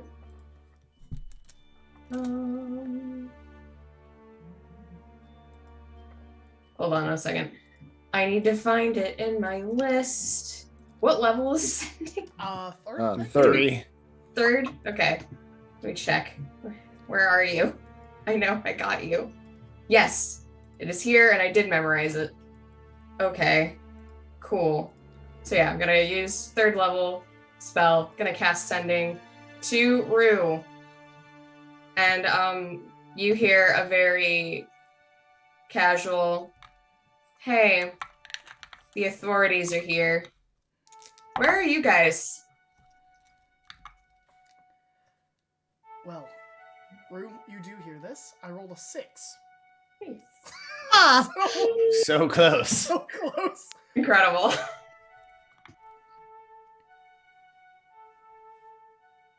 Rue, what's the like? How quickly do you have to respond to sending? I'd say like within a minute, maybe. Of getting it. It doesn't specify, but Yeah, probably. Rue looks at Gollum and said, "Where are we? And can I tell everyone else?" Yeah, sure. We're in the Feywild. We're in Sprite's tree. Oh, sorry, Sprite. Was I not supposed to give that information out? on a scale of 1 to 10, I just stole your teapot. Oh, I absolutely saw it. It's okay. I'll just steal something of yours at a crucial time. I don't have anything. I'll steal your friends. Already have. Oh, You already have. I'm just gonna go ahead and respond. Hey, Karis. We are in the Feywild at an undisclosed location and heading to the Astral Sea. I wasn't counting words, so I don't know how much, if there's anything left. I relay this information generally to the room in a sort of deadpan, and then I announce, I'm going to contact them again. And I send another sending and burn another spell slot. All right.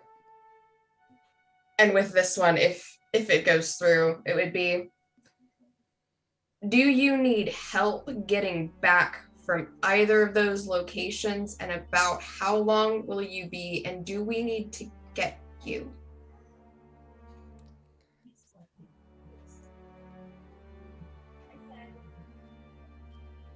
Does that go too? Yep. Oh.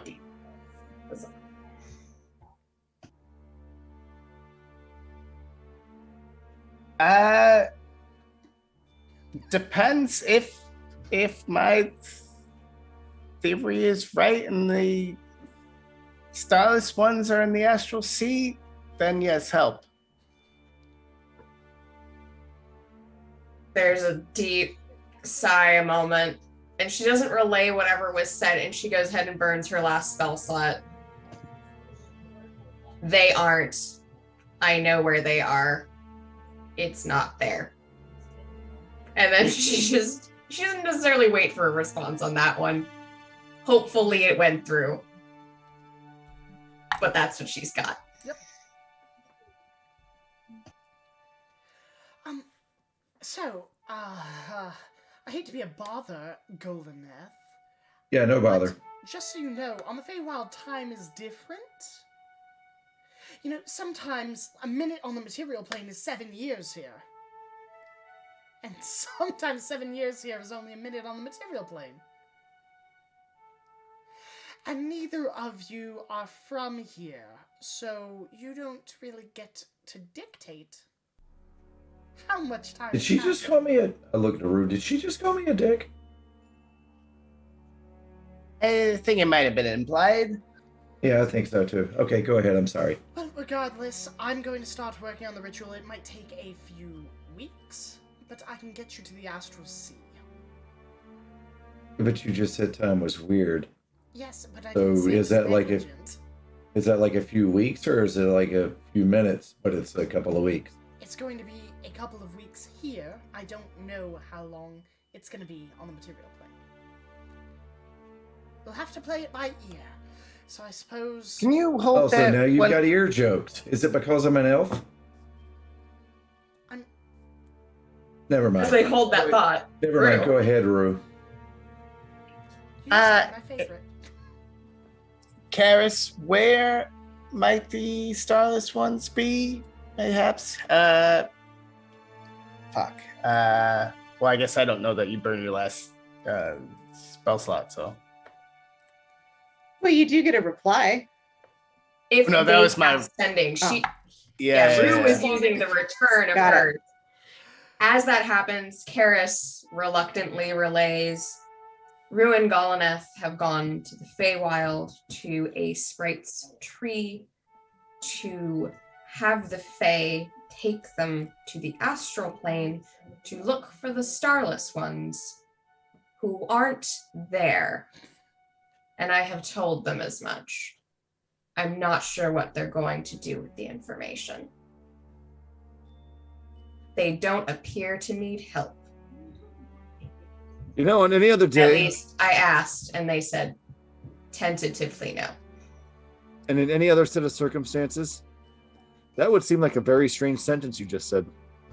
Hmm. Of course they are. Of course they're on their astral plane. Hmm. They're on the astral I- plane. Wait, We're about to go get ourselves cleaned up and talk to King. maybe later on we're going to ride a dragon and take a boat ride along the river Styx next to Hell. All I want to do at this point is go have tea with you in your home, or go be with Una, or both. And that's all I want for now. I'll work on something. Wasn't asking. She's going to like follow the dwarves out to go figure it out. Beauregard will lead you there. It is a painless process. They take your... I need some better music. There we go. This is uplifting. Victorious, the dwarves herald the three of you that are still present as heroes. Karis looks distinctly uncomfortable at this and tries to make herself very small. The celebrations are small, as this has been a deep tragedy. However, your heroics saved a lot more people. Whether it was the ones you escorted to the gatehouse, or the fires you put out, or even stopping Gagri from whatever nefarious plans he was up to. The three of you are given an audience with the king. A formal party is offered in your honor. Una, the kids, are all asked to attend with Maggie. Beldis, your family, are brought, even your father. Karis, Magubliet gets to sit on your lap at the party. And the three of you are given a magic item each. Two are held in withholding until the rest of your party can make it back to the material plane. Rue, Goleth. The days pass by slowly in the Feywild. Sprite, at times, her patience runs thin and kicks you out at least 7 times a day, letting you forge friendships with the more Fey-like creatures, whether they are satyrs, dryads, nymphs, nereids. You meet many different folk in the Feylands. However, as with all things, there comes a price. To be discussed at another time, once the ritual is complete. But, for now, that is where our chapter ends. Is with time to spend, whether it's with family, or friends, or in a stranger's house. All of you are given time to recuperate and regroup, or split up more, to be honest, with this party. Across different planes. I'm assuming by season 2, all 5 of you are in different cities. You're like, Graham can't get us all if we're all in different places. But that is where we are going to end this part of your story. Is in the following weeks, let's say 2 months. The following 2 months are yours to go about as you wish. To recuperate, to regroup, to research. And season 2 will pick up in a few weeks. To level up? Yes. You all level up. I don't know. How many level ups? Just one? 1. 7. Okay. I would like to add, if it's possible, that during this time when Rue and I were hanging out with the satyrs and the nymphs and the nymphs and everything else, that I spent a lot of the time getting to know Rue better and trying to deepen that relationship as maybe a way of seeing if I could call some sort of salvation. I like that. So, one And I wholeheartedly accept her apology for stabbing me in the leg. There was no apology. Damn it. Hey, what's a few stabs between friends? Right. But, alright, so I would love to know 3 things from each of my lovely cast. Who are they, where can we find them, and what are some cool projects you're working on? Because I know that all of you are phenomenal people, and people should follow you. But not in a creepy way. They should just, support your stuff. I'm bored. You could follow me in a creepy way if you want to. But I don't open that door. However, hello everyone. I am Kari. I play Karis, the Tiefling Wizard, this evening, and I would like to give a shout out to all of our audience for sticking with us, and also an apology for all of the heavy things that were discussed and may not have been tagged or trigger warned appropriately. Part of that is the nature of D&D, and sometimes we don't expect things to come up. And some of it is just we're all human and fallible, and we aren't always good at things. And I will take personal accountability for my part in that and say, I'm really sorry, guys. Like, I knew it was heavy, but I didn't expect it to get that heavy. And in the future, we're going to try to be a lot better about making sure that those tags are in place and those trigger warnings are in place before you guys join us. So thank you once again. Furthermore, as a general statement of the things that were covered here from a content perspective, none of us here condone Putin, the actions currently being taken in Ukraine or across the world that you might find parallels here. We want to craft a narrative that does deal with heavy subjects, but we want to treat those subjects with respect. And we hope that if you stick with us, you will see us do so in a way that brings either closure or an interesting story to be told that hopefully is satisfying to all involved. And as a further disclaimer, Karis isn't a good person, and you shouldn't think she's a good person. And I hope nobody got that from this session. She's not, she isn't, and she deserves to be punished or brought to justice or anything that would involve, because that's what you should do to war criminals. It doesn't even matter if they're cute tiefling girls. There's still war crimes. Cool motives, still murder. And on that note, you cannot find me generally anywhere. You can just find me here every Friday for Gold Chain Investigation / The Silver Society now, where I play Israel, the half-elf Fae Pact Warlock. And you can find me here for Anarions Rest, where I will be returning for season 2 if you want to see more of that crazy stuff with Karis, but appropriately tagged this time, which would be cool and great.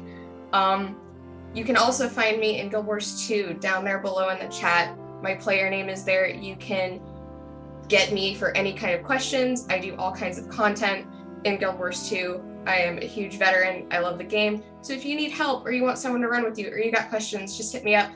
I am very open to those things. Just again, don't be creepy. I mean, you can be creepy to Golanath. He said yes, I guess. So just direct it that way, that energy. And thanks again very much. We love you all.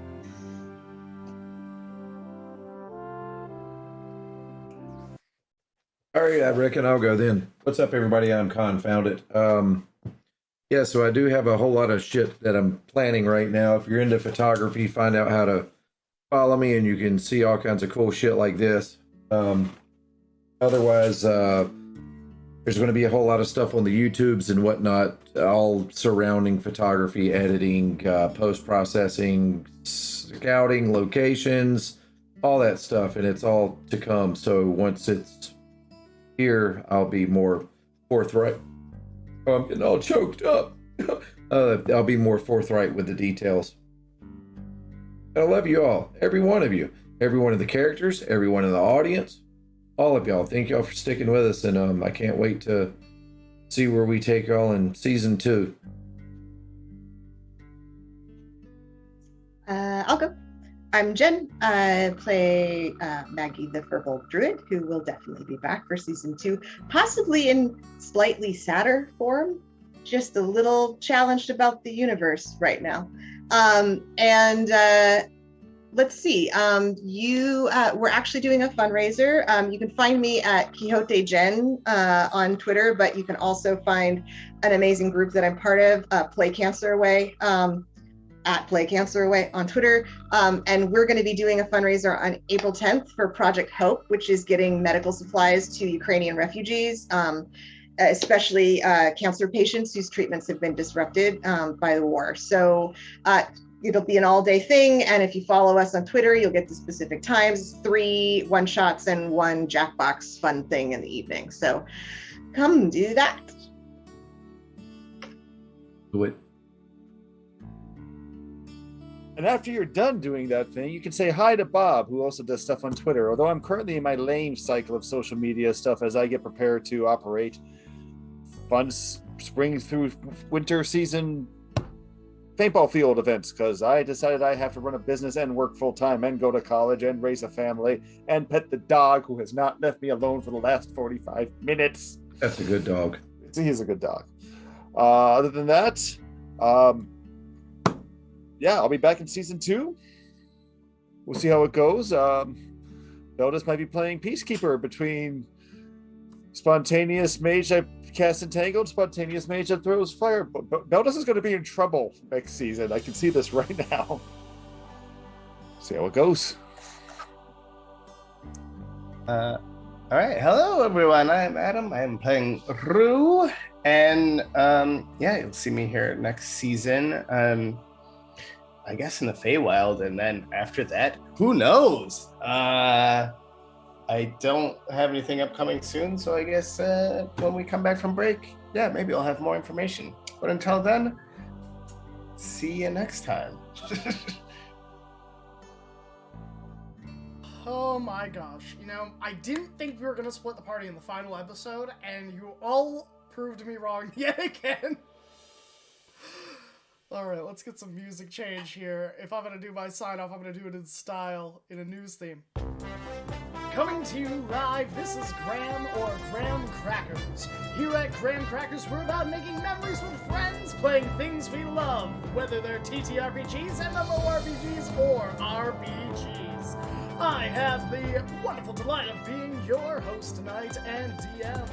If you like that, you can find me every Tuesday here at 8 p.m. Eastern Standard Time when I DM Shards of Anarion, who are doing a Q&A next week, which will have questions from you. Yes, you, the audience, can ask them questions. We have 2 players not returning for the next season, but this is your last chance to know everything about them. But if that can't tickle your fancy, on Fridays you can catch me playing the Heros Nervos, Blackmont, the Oath of Conquest Paladin, and Goldshine Investigations at 8 p.m. Eastern Standard. What was that, 8 p.m. Eastern Standard? Graham, why is it always 8 p.m. Eastern Standard? Well, that's because I'm uncreative. But outside of this, we are going to take a break while we work on Season 2 of Anarions Rest. It has been an absolute delight to play with these wonderful players and fantastic friends. I couldn't ask for a better group, and, you know, news theme is over because now it's just loving them. It has been an absolute pleasure to be your DM for this arc and this season. You all are phenomenal, and it has been an absolute delight. Audience, thank you for joining us. You make this possible. For those of you donating in the chat, thank you from the bottom of my heart. That goes literally straight to artwork for character artwork. So, you know, every little penny helps. But also, it's late, so I'm going to let all of you venture off into the internet. As usual, I hope that you stay happy, stay healthy, and stay hydrated. And though the show is over, it's only for now. We'll be back soon, don't you worry. Whether it is with Feywild shenanigans, or dealing with Dwarven bureaucracy, I am sure Season 2 is nothing to miss. So, we are going to raid our good friends, Behold Roleplay, and, you know, let's just tell them, you know, usually I choose what we're going to tell them. How about our players tell us what we want to say to them? If you're not wearing any underpants, smile. I don't know if we're allowed to say that. That's a little risque. Yeah, you're right. Nightbot will get us. When in doubt, steal a teacup. I'm not wearing Always anything split but the an apron and a party. smile. Always split the party. Always Always split the party. That Always. seems like a motto here. Yes. Feywild up Double in here. down. That's our new subtitle. And Anarions Rest always split the party. I think Never I already not had that party as a title splitting. Twice for 2 episodes. I should just start titling every single one. When all else fails, split the party. They said they wanted a railroad game. I said why, and they said if left to our own devices, none of us will be in the same place in the same second. We're not even in the same plane. What if I told you, Graham, we need 5 separate campaigns DM'd on Tuesday nights? But everybody, it's a delight. We will see you soon. Take care.